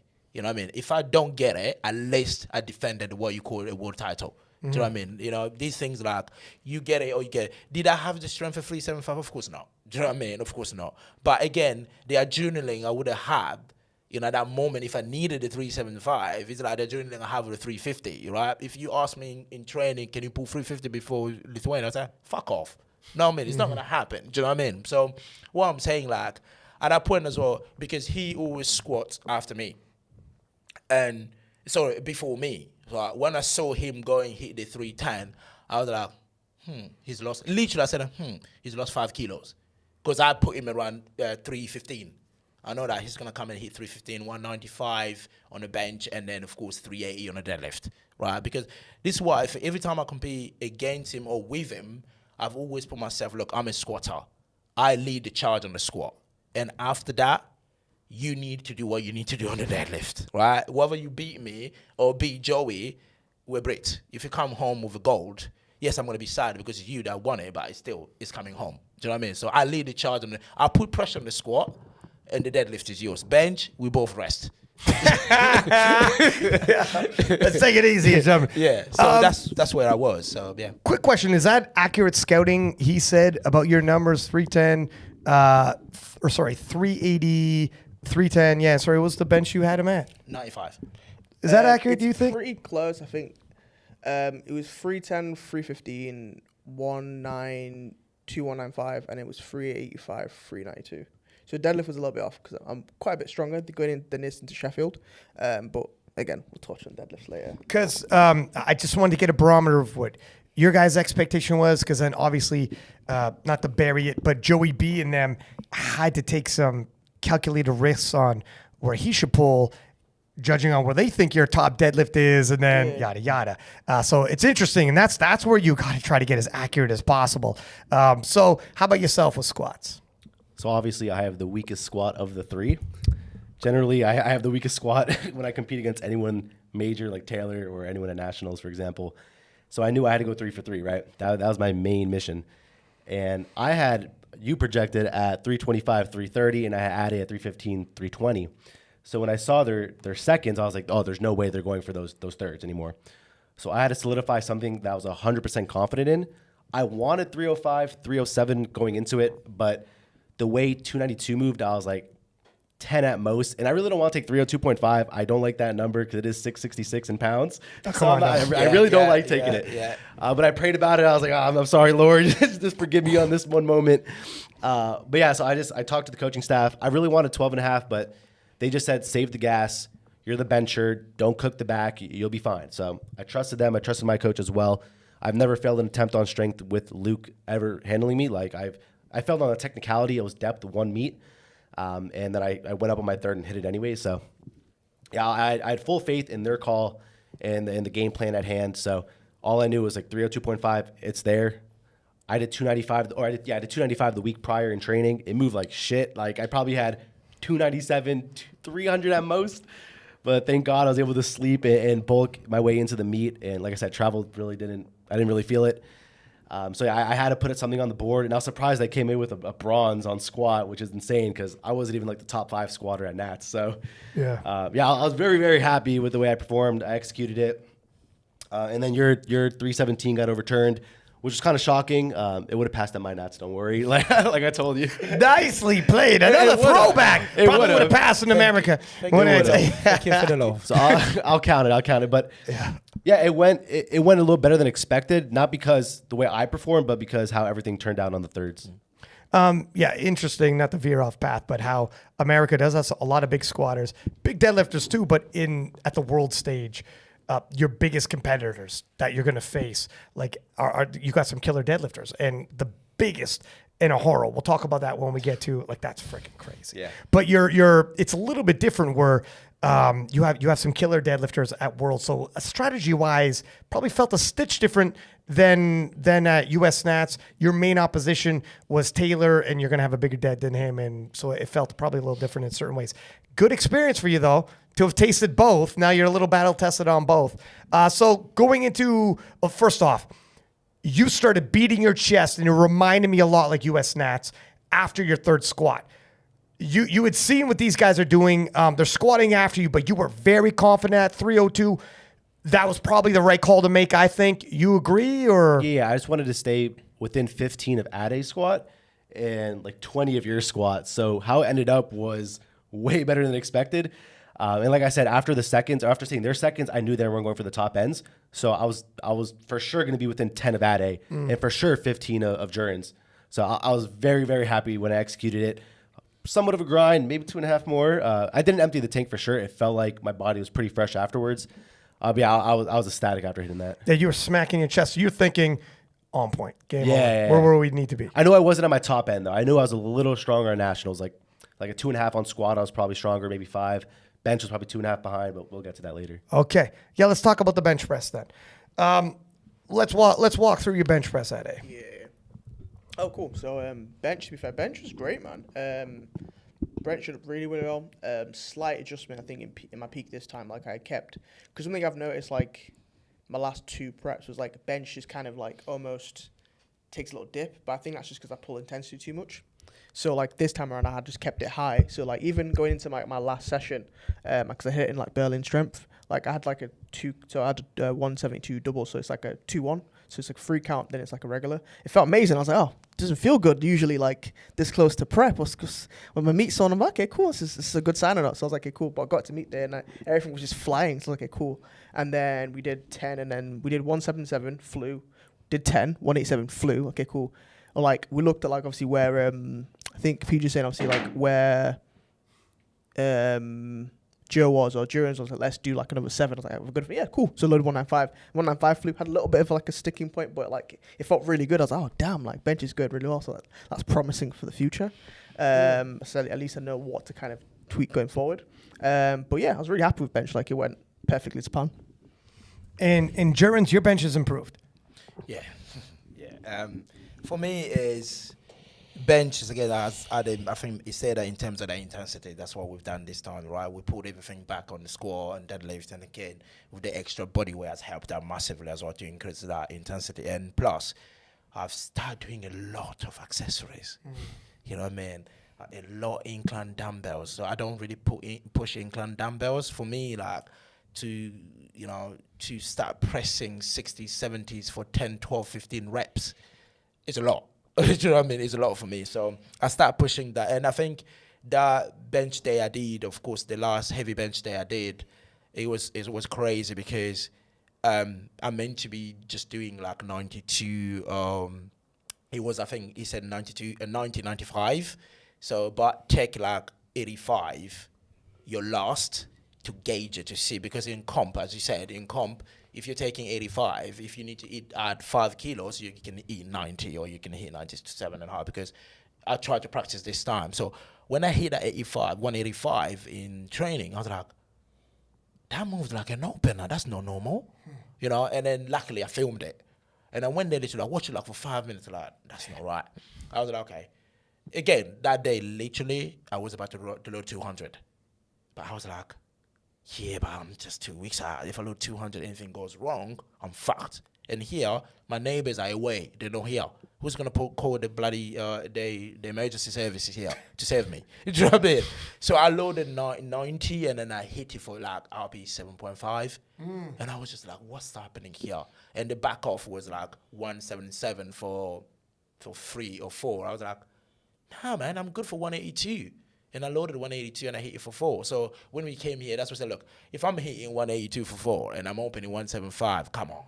Do you know what I mean? Come on. So even 180 up to me, I was like, there's no way I can open 180. So at that 182, like, I've never felt a bench opener move and feel that easy. You know, it's almost like literally, I said to Matt, that was the last warm up. You know, it did not feel difference between the 172 I did in the warm up and the 182 I did on the platform, exact same thing. So bench was like, I started enjoying it, even like when the 190 was loaded. Again, because our top, when we came here, we said, look, we'll take 95, 97 will be a very top end. But as lifted, you guys know, when you feel strength, you're like, oh, what do we just you know, just get that 200, you know what I mean? Just I was like, look, give me 95, 97 on the day. But on the sheet, just write 200. Right? just write 200 for the sake. I know that you have faith in me. You believe I can bench 200 even though I don't do it. But again, I'm a realistic guy. I don't hear on bullshit. So yeah, 97 was what we came for. That's what we loaded it. So yeah, bench feels great, to be honest. Best it's ever been. And you're watching these other gentlemen. How are you feeling? Squats, bench are now done. So, as I said, I'm a squatter, right? I missed 7.5 kilo on the squat.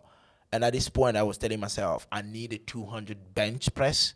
But if I don't get 200, at least 197 to put me in a position not to beat them, but to put me in a position where I will see what happened, what decisions these guys make, right? If they have a 9 for 9, then we all say, hallelujah, we gone home, right? And then we just see, because again, it's a me, and I've been here for 12 years, I know anything can happen, and knowing Ade, knowing Joey, they're not gonna lay down, do you know what I mean? These guys are gonna go for it, right? So, and then going for it, that's why it becomes really interesting in terms of someone sitting on the sideline. So yeah, that's why let's say, look, let's get free bench, let's get free deadlift and see where it is. So because yeah, we are not the strongest, we are not the most talented, but probably we are the most experienced on the platform. So let's free bench and free deadlift and let's see what happens. So yeah. Joey, let's walk through your bench. So, well, during prep, I didn't feel the best because I did get sick. I lost body weight, and bench is affected pretty greatly from a drop, even like with a kilo, right?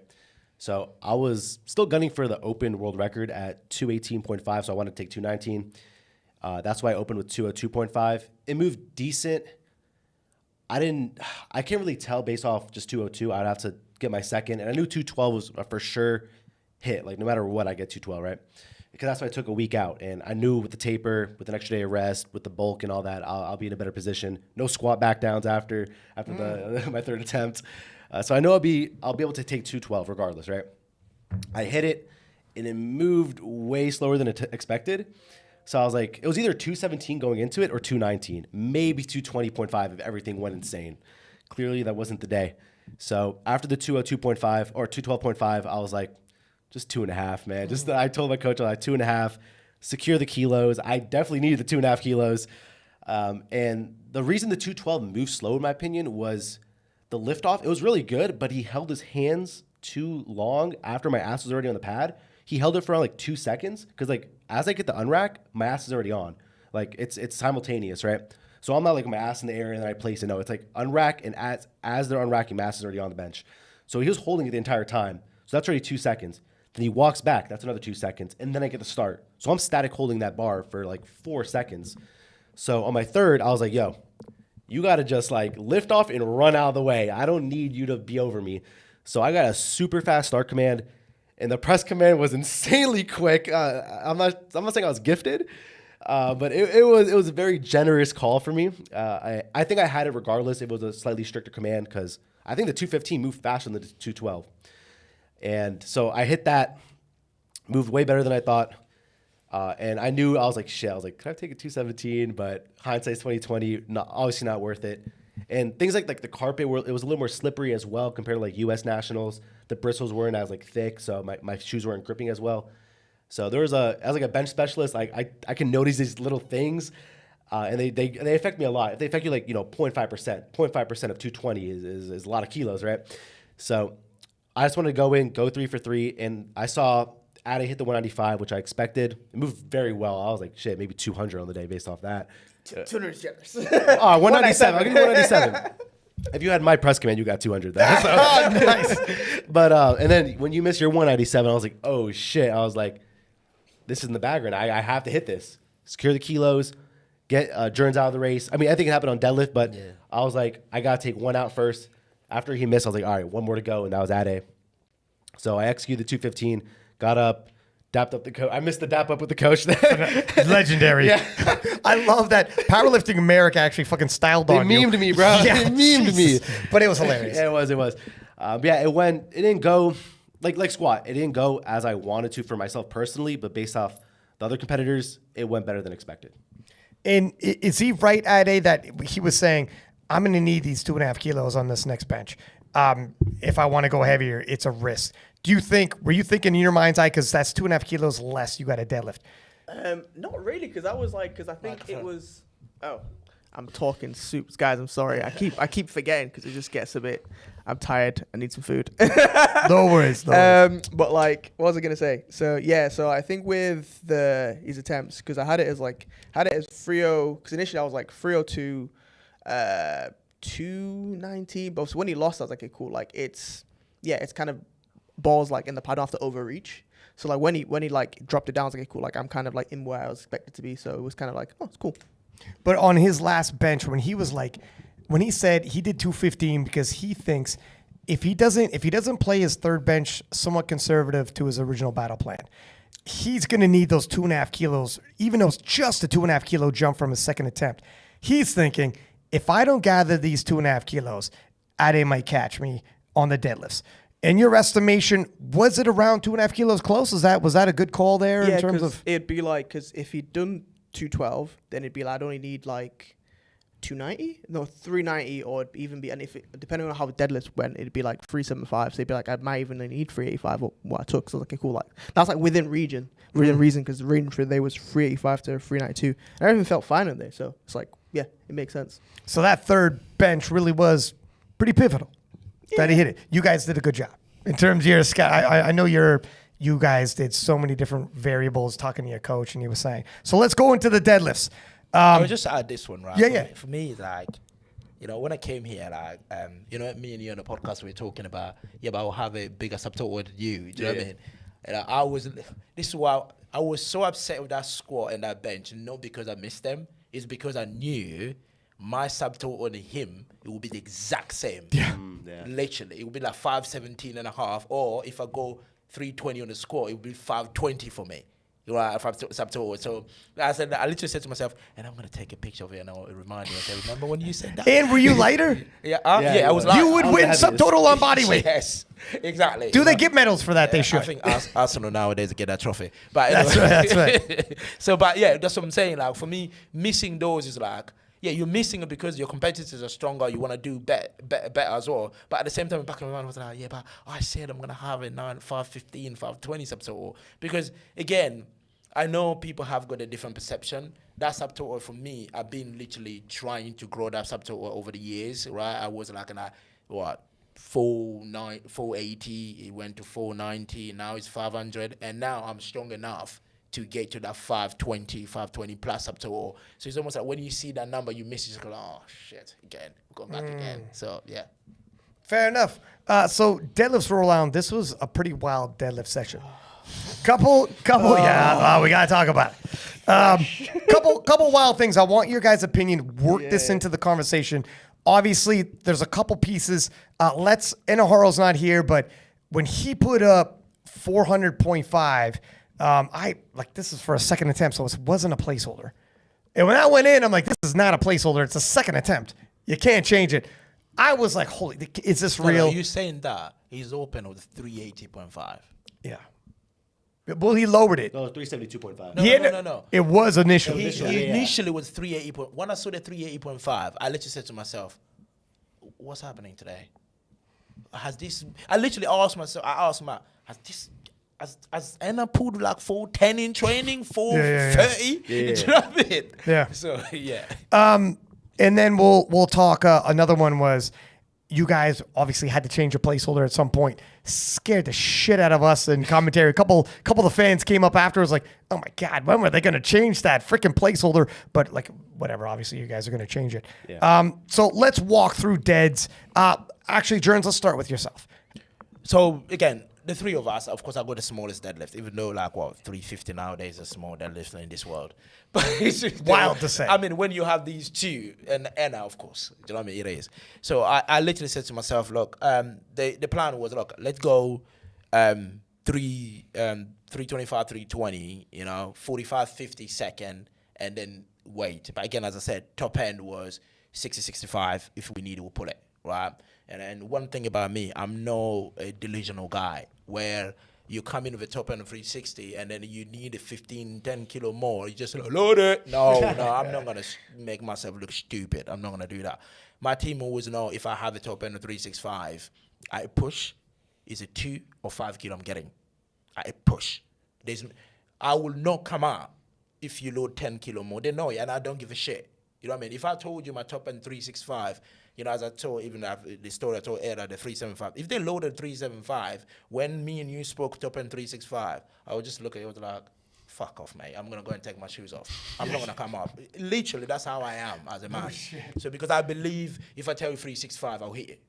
Do you know what I mean? 370, I know like, Jurins, you need a little bit more effort on this one, right? But if you're going like 375 or 377, I would just be like, mate, I've got a kid I need to go on horse riding on Sunday. Would you think I'm going to break my back? Fuck off.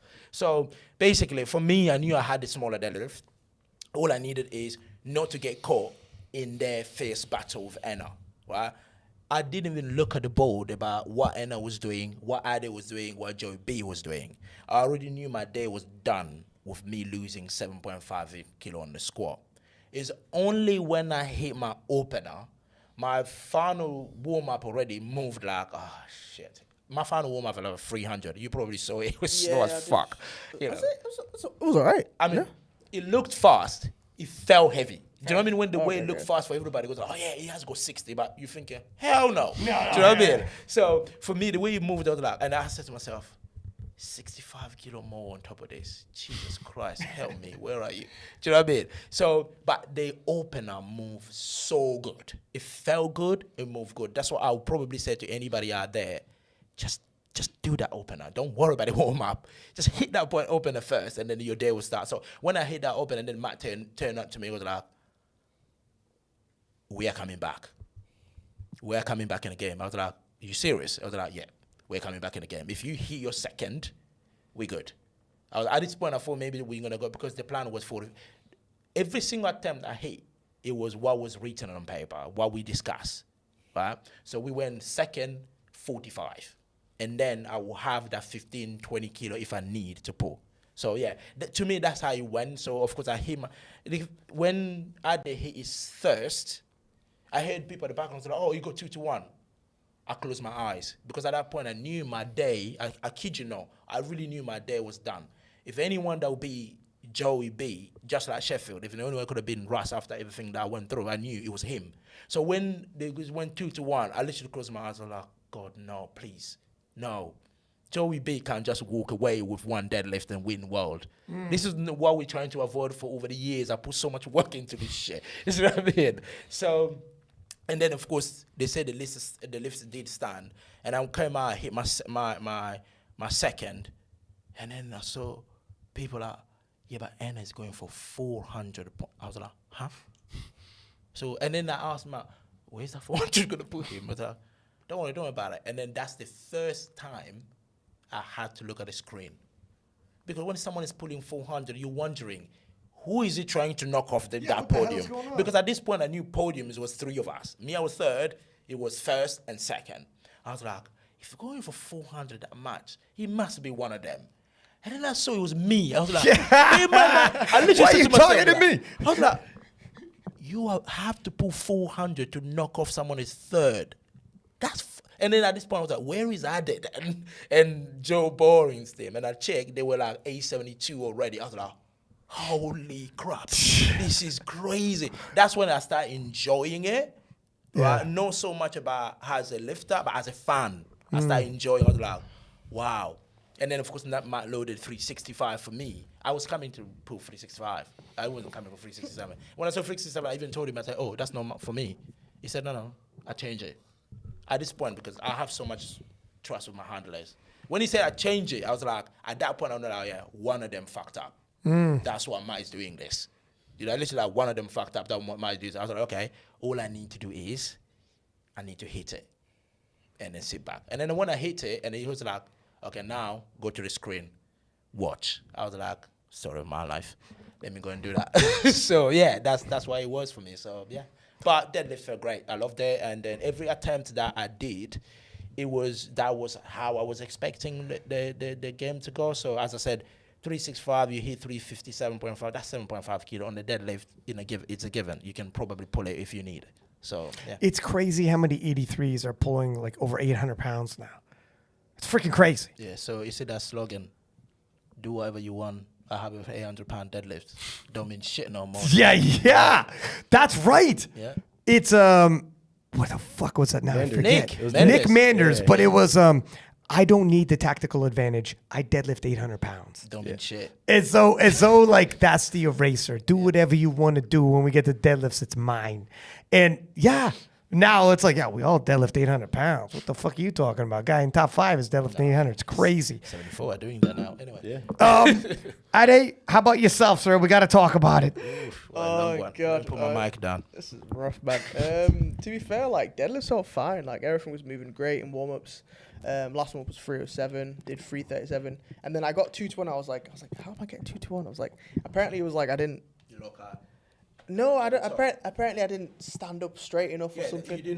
You didn't push your chest out. I was like, what? But I was like, this is so. I'm getting these specific calls I got a today. call for the same thing. Don't worry. No, I was. I got that call on my second. Yeah, I was so Apparently confused. said- I thought you guys were all okay. Yeah. Same They here. look good. They look good. This is how I They always were pull. identical. So I was I like, thought you were okay. Yeah, I was like, oh my god, I was like, have I got to change something now in training? Because like, similarly, but again, it's like maybe I got to dial things a little bit back just to be on the safe side. I was like, okay, cool, it's fine. And then I came out for my second as well, and in 367, I started blacking out. So that's what happened to me. Yeah. Everything felt fine, but like I basically pulled it, get to lock, I'd black out and come back. So like I'm thinking I finished the lift, and I'm down, I'm like, so I'm like, what's happened? And I'm like, oh, because I'd let go and I'm starting to get lightheaded. I'm like, oh crap, okay, what's happening? And so like literally I did my second, went out, poured some water on my face. I was like, okay, cool, like I need to lock in to do this. So I'm like, okay, cool. I'm like, whatever we do, I'm loading for the win. Like I have the strength for this today. The 37 felt fine. I just need to stay awake, basically. I was literally what I said, I just need to stay awake and I'll be fine. So I literally went in, poured some more. I was like, cool, like I'll be fine. And then like, even like the threes, I was like, get the crowd down. I need to stay awake. I'm like, so we kind of saw, Joe went out, I did 372, like cool, all we need is 385. Okay, cool, that's calm, last time. Within range, I was like, cool, this is calm, like I could hit this. So I'm like, get the crowd involved, I just need to stay awake, I'll be fine. I go out, I pull it, blackout again, I come back. And I pulled it, I come back, and I'm like, okay, what's happened? I realized it's 3 rounds. I'm like, oh no! I'm just like, oh god, man. Were you, when you came to, are you like fully out, come to, and be like, like for a second, where am I? Am I like, what the hell? Legit, it's like I'm pulling it, I'm out, and I come back. So it's like it kind of looks like my grip's failing, but it's like I'm switching off. So like I'm switching off and I'm coming back. So like I have no idea what's happening. That's the wildest. Yeah. So like obviously like I'm like coming to like what's happened. Have I finished this lockout? Has happened? So I'm like, oh, like it's free. You've dropped down. Like, oh god. So I'm just getting hungry. I'm like, oh no, like I didn't stay awake. But yeah, that was it really. It's just Looking on your face, you could kind of tell you didn't know initially what was going on. yeah. I was especially on the second. For sure, the second. you're out on the I second. thought you were gonna fall. I thought you were gonna full on collapse. Actually, they got to you to make sure. But yeah. I was just trying to stay awake because I was like, I don't know what's happening. I don't know why it happened. Never happened that. It was the before. I sauna, was man. just It about- was the sauna, man. it was just or Joey B's like, it was the pressure I was applying on you. It was. It's you, No, but it's you it's- reading the Bible. Oh god. What was I gonna say? So what do you think? Are you gonna like investigate what it was, or Yeah, I'll have a look. It could just be maybe it's more. I had more caffeine than usual. It could be that. But I'll have a think of what it was. But it was just bizarre. I was like, I've never like had to stay awake for. Yeah, it was bizarre. Just imagine you're blacking out, you're falling asleep with 385 kilos. Yeah, I fell asleep because it was so boring to me. Bro. He doubles back, goes, because powerlifting doesn't mean anything to me. and it was staying up late now. But all right, Joey B, let's talk about it. You guys had very well did your attempt selection in terms of forcing people's hands. You had thought around 890 was going to win it. 890 does win it. You guys had a placeholder of 401. And walk us through it. Yeah, so the opener, I believe, was 332, so 5 keys under Ade's. And I pulled it. I felt pretty strong, but I was shocked when I saw one red, and it was for lockout. and I was like, oh, my bad. I rewatched on the live stream, and I was like, this looks identical to all my gym pulls. There was some cadence with the bar at lockout, just like normal bar whip, right? But the rules allow for that. So I was like, okay. The coach was like, just extend a little more, lock the quads, lock the shoulders. So my second with, 357, I believe. I made sure to fully extend, and my pecs and lats were just cramping up after that. I was like, oh, damn. I was like, it felt a little different. But it didn't cook me or anything. I was like, oh, I feel it now. And then I saw Ade pull 367, and I was shocked. I was like, why not go 370 and get enter first place for the time being? And I thought that was a mistake at first. I was like, oh, shit. I was like, maybe they're just miscalculating or something. But he ended up failing at 367 on balance, or blackout, I guess, or consciousness. Why did you guys choose 367, not 37? I think there's like a bit of debate on this online where it's like you should have just done 370. It was just like the pre-planned attempts. It was just kind of like just roll it back, because I think they were like, let's just roll with it and then see what it has, because at least from that way you can kind of jump. Because I'm not going to fail 367. Well, again, I didn't think I was going to. So it was like if we pull that, it puts us in a position where like we can take another 20, you can clear it. But I get why it was like, if you're going to take the risk, might as well jump and hit because we knew we needed to pull through 12 more than Joey did. It was just kind of just sticking to the pre-plan and just seeing how things unfolded after the seconds. That was why we just stuck to what we already had written and just go, if things shake up, we'll kind of know what we need to hit for the third, and we're in like a good position either way. But I get what you mean, where it's like, it's just 2.5, you could just loaded it and seen. It would have changed my third, though, if you did 370 on the second. It would have changed your third? Yeah, I would have probably done 370 instead of 372, and then you would have pulled 382, and you might have gotten that. You might have lost consciousness again. We're not sure. Mate, I have no idea. Yeah, we don't know, but it would have changed my entire strategy. That's why we had the placeholder in to begin with, because I was going to see if he wanted to bite and go 370 and just go into first place and force me to execute, right? Because then that would force me to go 372, because I had the higher law number. So I was like, either I pulled 372 first, and I didn't think you had a third regardless. I didn't think you had 385 at all. Like after the second, I was like, oh, he's cooked. There's no way he has 385. So I'll put the placeholder in, force him to go 370 now, like for real on the third attempt, and I have to go 372 anyways. So it was like the same scenario for me. I had to pull 372, so I didn't understand why he didn't do that on the third or the second. I feel like either way it would have forced my hand, and the extra pressure, you know, anything can happen with that extra pressure on me. So I'm not saying I would have failed it, obviously. I always believe in myself, but I do believe that 370 on the second would have been better, or if 370 on the third would have been better. But I came out 372 for myself, hit it, and then I just waited in the stands to watch Ade pull. And I was fucking shocked when that shit flew off the floor. I was like, yo, it looked easier off the floor than the 367. And I was like, there's just no way this just happened. And then it just fell, and I was like, I was ecstatic. I was shaking the whole time. You were like, God is good. Yeah. God is American. I never. God bless America. No. Bless America. I never pray on anyone's downfall. I was like, yo, if he hits it, he's just a stronger lifter. Because I went all out. There's no doubt about it. He went 6 for 6. I went 6 for 6. If he pulls a third, that's over my third. So be it, right? Like there's nothing I could have done. I could not have loaded 2.5 more on any lift. So not saying I would have been happy with the outcome, but I would have been at peace almost, right? Because there's nothing in my power that I could have done on that day to force him to lift heavier, because I maxed out all 3, maybe 2.5 on squat, maybe, but that would have fried my deadlift and bench. So, yeah, I thought the attempt selection was a little off, in my opinion. I'm not your coach, though. You could go back and change it. But, dude, I might get to this debate later with people. I'm just like, I get it, like, but it's like, it's just a thing of, if we just gone, because it's like, if we just gone 8 for 8, would have secured everyone off, and then it's kind of like just kind of seeing where you place. Yeah. It's like, then we just take a small jump if needed. So it's kind of like, that's kind of why. But I get why it's like, it doesn't.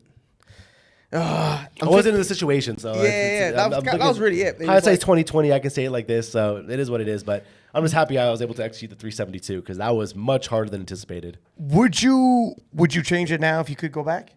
Not really. No, I think it was fine. It's just stay awake. Right. That's all I need to do. Just stay awake. I don't think 2.5 more would have allowed him to stay conscious. So it wouldn't matter. There was an issue going on. It became a moot point, right? Yeah. So you became a world champ. Is it everything you wanted, everything you expected? This is your rival. 890 is a monstrous total to be winning a world title with. The 83s, I've set a very high bar for the 93s today. How you feeling now? Feel pretty amazed. Still in shock. Didn't really sleep. Probably had like an hour at most. I saw the daylight coming through. I was like, oh, crap, I got to put my sleep mask on. Yeah. I was trying to answer DMs and all the text messages from my family members and friends. It was been a dream since like not gone the sport, but like after like I'll say like 17 or 18, because that's when I saw the progress start kicking in, and I was like, oh crap, this is like a possibility.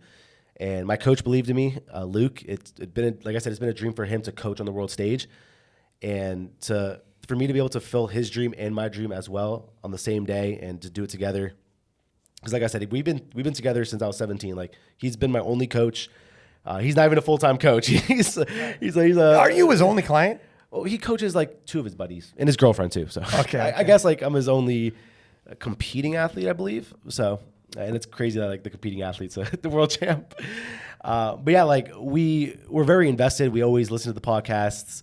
We listen to your predictions and all that. Like, Nice. We were fired up with whatever Matt Gary said. And What did Matt Gary's about, going like, hard for yeah. Dude shows up with the Union Jack on his chest and his chest out talking all types of shit. And I'm like, I need to ask you a straight up question, because it's on the podcast. You still got your American citizenship, sir? Because you're talking funny right now. He's still American. Although when the anthem came on at the ceremony, I saw him with his hand on his heart. Is that right? Yeah, he was very patriotic. Good. He's a good American. Don't worry. Okay. He still has his Okay. American pride. So Okay. yeah, he was maybe not for that. No. He did try to play some games though. He did steal my phone for like 10 minutes. In the Did he really? Was that one of you two? No, apparently, basically, it was funny, Joe, in terms of that phone, right? So when he came to where I was sitting, I said, like, man, can I get my phone? Yeah. Because he was holding my phone. Can I get my phone? He put out the phone. He gave it to me. I was like, that's Joey B's phone. And literally, I kid you not, Matt, I'm not telling a lie. He was shocked how Joey B's phone ended up in his pocket. How did that happen? He's like, what if you slipped it in? And I was like, I'm shocked. How did your wallet end up in my pocket? It was before. I think it was right before Dead. So I thought it was like a little mind trick. I know he's just messing around though. Dog, have you guys seen the documentary Pumping Iron? Yeah. Where he fucking steals the other guy's shirt? Do you know Matt Gary knows what he's doing? God bless. He's worth every penny for Team GP. Anyways, it is what it is. He's like, he can't have his hype song. I know he needs his favorite hype song right now. I got to rob it from him. But anyways, go on.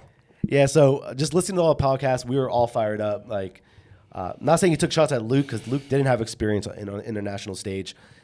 Dude, hey, listen, Mike Gary had some fire sound bites. When he goes, I get it, he's a smart kid, but this isn't brain surgery. And I was like, oh shit, because I always bump up a smart. Yeah. Calm down, Ryan. Jesus. No, that is true. That you need experience to handle. Yeah. But when you have a high IQ, you can problem solve in any stressful situation. Not when you have a high IQ. When you have a stronger lifter that execute like you do, And the experience your too. job become easier. That For is sure, true. but Do it's you know what I two. mean? But that, We those are redline two every different attempt. Those are two different conversations though. So that's true. But his handling, Luke is like knows this shit. You guys are overly prepared and knew all these things as well. 1 hour 55 minutes. Where does this time go? Sorry, but Jesus, I I've like been going on for time. Matt is old school, rides and dies with his team, and he'll talk a little bit on a podcast to ruffle some things up. But he knows what he's facing. Yeah. But anyways, yeah, go ahead. Sorry.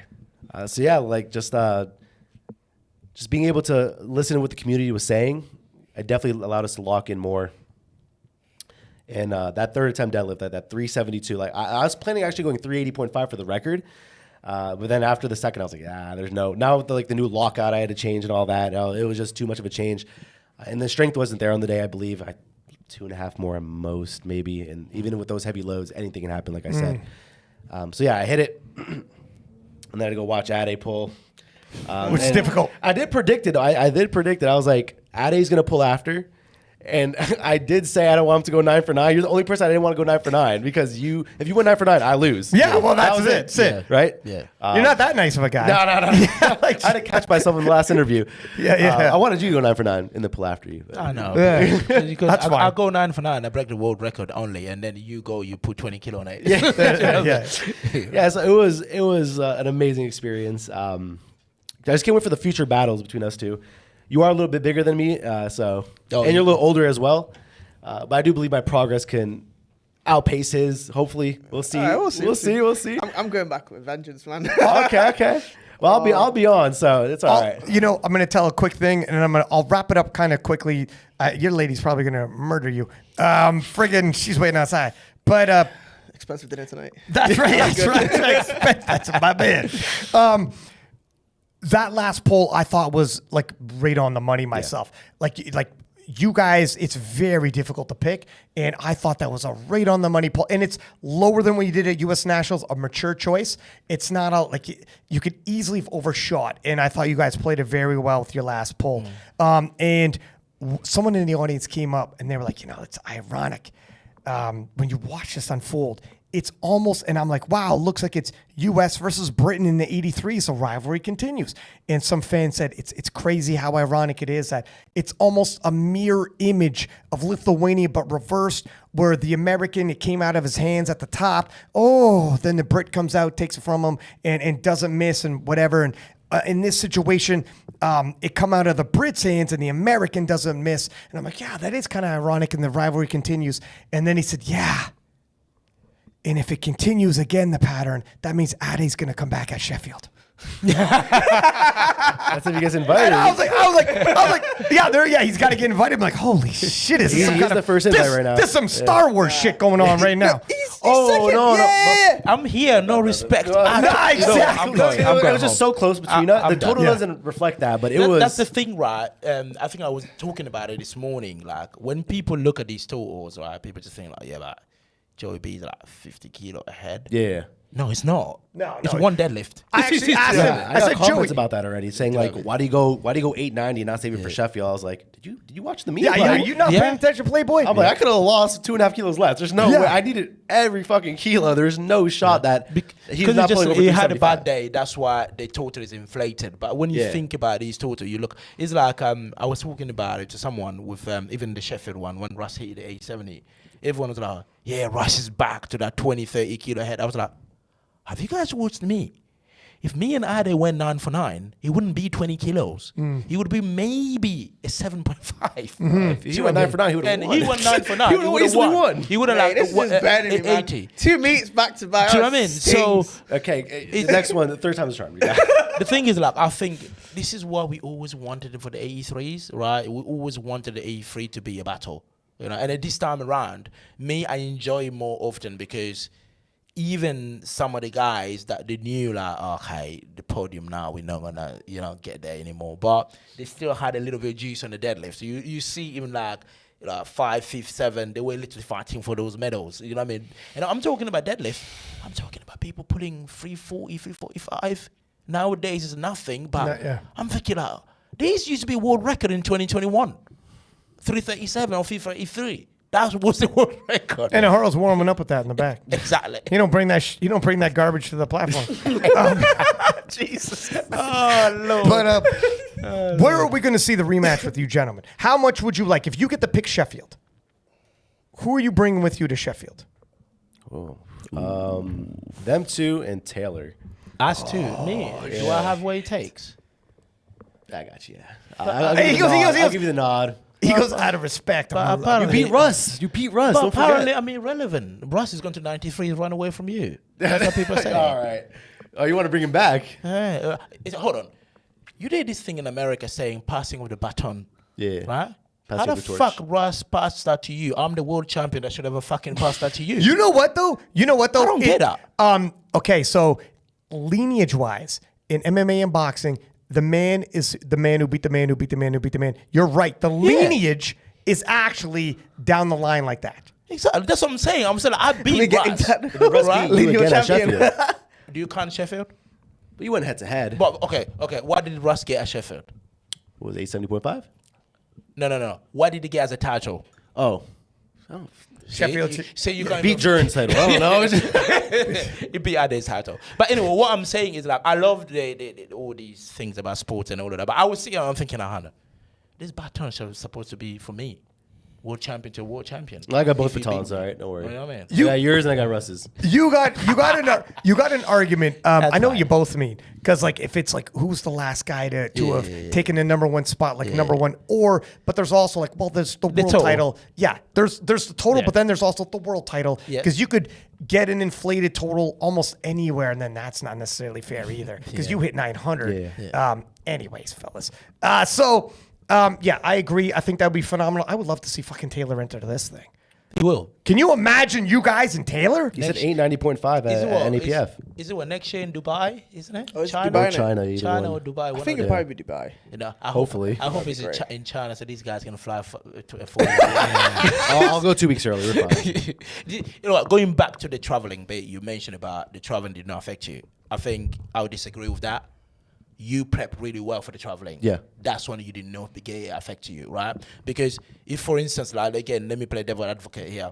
Russ arrived in Lithuania like a day before he left. Yeah. That's different than you arriving a week earlier. Yeah, I won't Do you know let what it I mean? affect me, but it will affect you if you don't Do you know what I prepare mean? for it. Yeah. That's what I'm saying. So for you, as you and your team dealt with it really well, especially your first world championship, you wanted to tick all the boxes. That's why you benefit from it. But in terms of like, I really believe traveling affects. I don't care what people say, because even us, No, it does affect. That Like, travel- it's the numbers show it does Yeah. affect you. It's It's like there. it's slight, but it's not like super aggressive, but Yeah. it does affect you. And also another thing is also standards too. Like people's like nationals, like some people's nationals are less strict compared to worlds, so like there's also a bigger gap. So it's like it's a thing of travels always like standards too. That's another thing as well, like what you kind of see. But it does kind of come into play. But it's like I think you don't believe it did purely because you came a week early. Yeah. Yeah. And also, but then even then, like numbers, obviously you got sick too. But I think if you have like a different scenario where you weren't sick and also you hadn't traveled like a week early, you'd probably be a different perspective of like, okay, maybe it does. But- This is also anecdotal evidence, but I think it was Pete Spencer, maybe someone else had shared U.S. national totals and then people's totals when they went to Worlds. Yeah. And there straight up was, it looked like historically, they would drop like, it's always been Five like on that. People who squat, say time 2 on zones- bench, 2 on deadlift. people say travel don't. It's like talk to someone coming from New Zealand Nah. when it's like it's literally a different day. It's literally, it's midnight and your body thinks it's noon. Go to sleep. It's like you're not. You're like shit. Because even that, it's as, real. As Europeans, right? People always say, again, I'll throw this always to Americans when they go like, oh yeah, the European travel 2 hours and all that to compete at world. You know, what about if they come here? Your federations are not doing fuck all. They should bring the world championship to the US. Can you imagine? We've been saying that. Can you imagine? I haven't been to the US. I want to go to the US to Joey compete. B, can you imagine Do you World know what I mean? Championships is in U.S.? Yeah. How crazy would that be? Exactly. The No, crowds? exactly. Oh, it'd be. Do you know what I mean? You guys should, you know, again, the question to ask, go to Keller. Ask him to bring the world championship to Can the you US. imagine you pulling for the win and it's all like Yeah. like you've seen the Germans? Can you imagine that's in America? Yeah. It'd be crazy. You know, we would because I would love to do that. I would love to go to America and compete. You know, see actually how we're gonna fare. You know, I know people probably out there will be listening to the year, but you're gonna total like 60 kilo less. It doesn't matter. Let me just see that 60 kilo. How is it gonna happen? Do you know what I mean? Because even us that travel 2 hours, right? I kid you not, I travel 2 hours to get here. But you feel it the day you arrive. You're just thinking, oh, I need to recover because I got 24 hours before I compete. You know, and let alone you guys that travel like 6, 8, 7 hours. Do you know what I 10, mean? So or it does 15 have an actually. impact. Do you know what I mean? Yeah, dude. Let me- It to some degree it does, but But you can it mitigate will. it. Yeah, you can mitigate it, but if you're prepping a week early, like okay, for example, if I had the prep time I had going to nationals, but going into worlds, I would appear on the total. There's no doubt. Like if you look from the last SPD to the platform, I peaked and tapered harder for worlds than I did for nationals. The only difference was that my top end was lower during prep because of the short turnaround and because I was sick. But I actually tapered and peaked much harder, in the performance boost I got, even with traveling, was better. So you can negate it if you're going a day in advance. Like if you compete on a Friday, you go Thursday, you're cooked. That's just not smart planning. But if you're going a week early and you're meal prepping, you're sleeping at the correct times, everything is dialed in, you're gonna be fine. Like you traveled 2 hours to go to Worlds, right? I traveled 8 hours to go to nationals. Do you see what I mean? Like I was in a car for 8 hours, and I go in and I total 900. See? But it doesn't totally. So the travel itself is one thing. Like by car is different, but the time zone actually is a big deal too. Yeah, it is. It depends on it because if you go here's- But it's not down always up, 2 hours. It's 2 hours in the flight, but you still have to like an hour Yeah. wait time Yeah. luggage. Yeah. Like 2 hours wait, so it's like 5 hours. But that's our normal nationals time. Like even for a local meet, like in Florida, I can travel. Like for my wife's last meet, we drove 4 hours to just compete in a local. When people say travel 2 hours, right? I left London at 8 in the morning. I arrive at this hotel at 5 p.m. That's not 2 hours, is it? not by my math, sir. But I'm no brain surgeon. This is what we say. Well, I left at 5 p.m. I got there at 7 p.m. the next day. But the thing is, like, this is why people say, like, European or fly for 2 hours. But are you forgetting, like, I have to drive to the airport? Yeah. You know what I mean? I have to get a trailer. Go through customs, You know, custom and all of that counts. You know what I mean? But all of it's not an excuse I'm making, but I really believe traveling have an impact. I felt that in South Africa. I flew to South Africa 17 hours before I left. I literally said to myself, I think openers, I'll be okay. It depends. Yeah. To Joey B's point, like, you can prep, and for some people it's easier than others. Depends if like your job, vacation days, etc. All right, gentlemen. Look, we should probably wrap this up. It's getting quite long. Yeah, this is getting quite long, dude. This is a need some freaking food. phenomenal discussion. Sweat out here. Shit, No too. AC. Gentlemen, I am super appreciative of you guys sitting down doing this. It's not easy. I know you guys get hammered for media obligations from every which way these days. Everybody's got a podcast. They're trying to get something bumping. Hats off to them for doing it. But you guys, I saw you guys on some smaller platforms. You still give them your time. I seen you, my one dude is, I'm going to go on his shit too. And like, you'll give him your time. You'll sit down and it means a lot because the sport is growing and it's not easy to get things moving. And I appreciate whenever I ask you guys for King of Lifts, you never say no. And I freaking, it's not no, it's when. And I appreciate the shit out of all three of you guys for doing this for me. Hats off to you in the performance. Lovely freaking battle. We're never going to forget it. One last question. Yes, sir. At U.S. Nationals, I asked you who the number two threat to you, the number one threat to you was. You said, I think Taylor Atwood is the biggest threat in the 83s for me. After what happened yesterday, is Taylor Atwood still the biggest threat? If you post some top sets, I'll be able to answer them more clearly. As of but right now- As of right now, it has to be Ade for sure. That's a tip of the hat because that's the GOAT he's talking about. If he pulls that, I lose, and that wasn't even like the top end of his third, anyways. So I think we need to sort this all. I think we have I need another conflict thing, resolution. We need to sort out between you it's a gentlemen. workout right now. Let's work it. all I said- Let's pose it down. I want to pose that. Ryan, Get some oil out. all I said, I don't know if we need like a GoFundMe page or anything. I think we need all the A3s on one platform and Yes. sort it. U.S. Nationals. What Do you know about what I mean? Guest do a lifter at relay? US Do like a National? relay and you Yeah. do like invites out. Yeah, if Pete Spence is willing to pay our travel Yeah. expenses, I will turn up. With Sean. And We all need them, to sort all because the Americans. thing is like Dude, that'd be so crazy. because That'd be the thing is insane. that- A because flight of 12 all these A350s. totals, No, we got to trim it. We don't want too crazy. eight. Yeah, because Yeah. all these totals like people hitting, like for instance, like when you think about it, right? I went 857.5. You know, he went for that last pull for 890. He went 900. Taylor 876, I think. You know what I mean? And you go Delaney 867. I was gonna say I need Taylor and Delaney. We don't need every 83 No, that I'm just is in- saying. I'm just saying because the conversation I'm getting on social media is all about, oh yeah, but look at world. Apart from Joe, right? All those world guys, they're not even gonna make like top 5 in the US.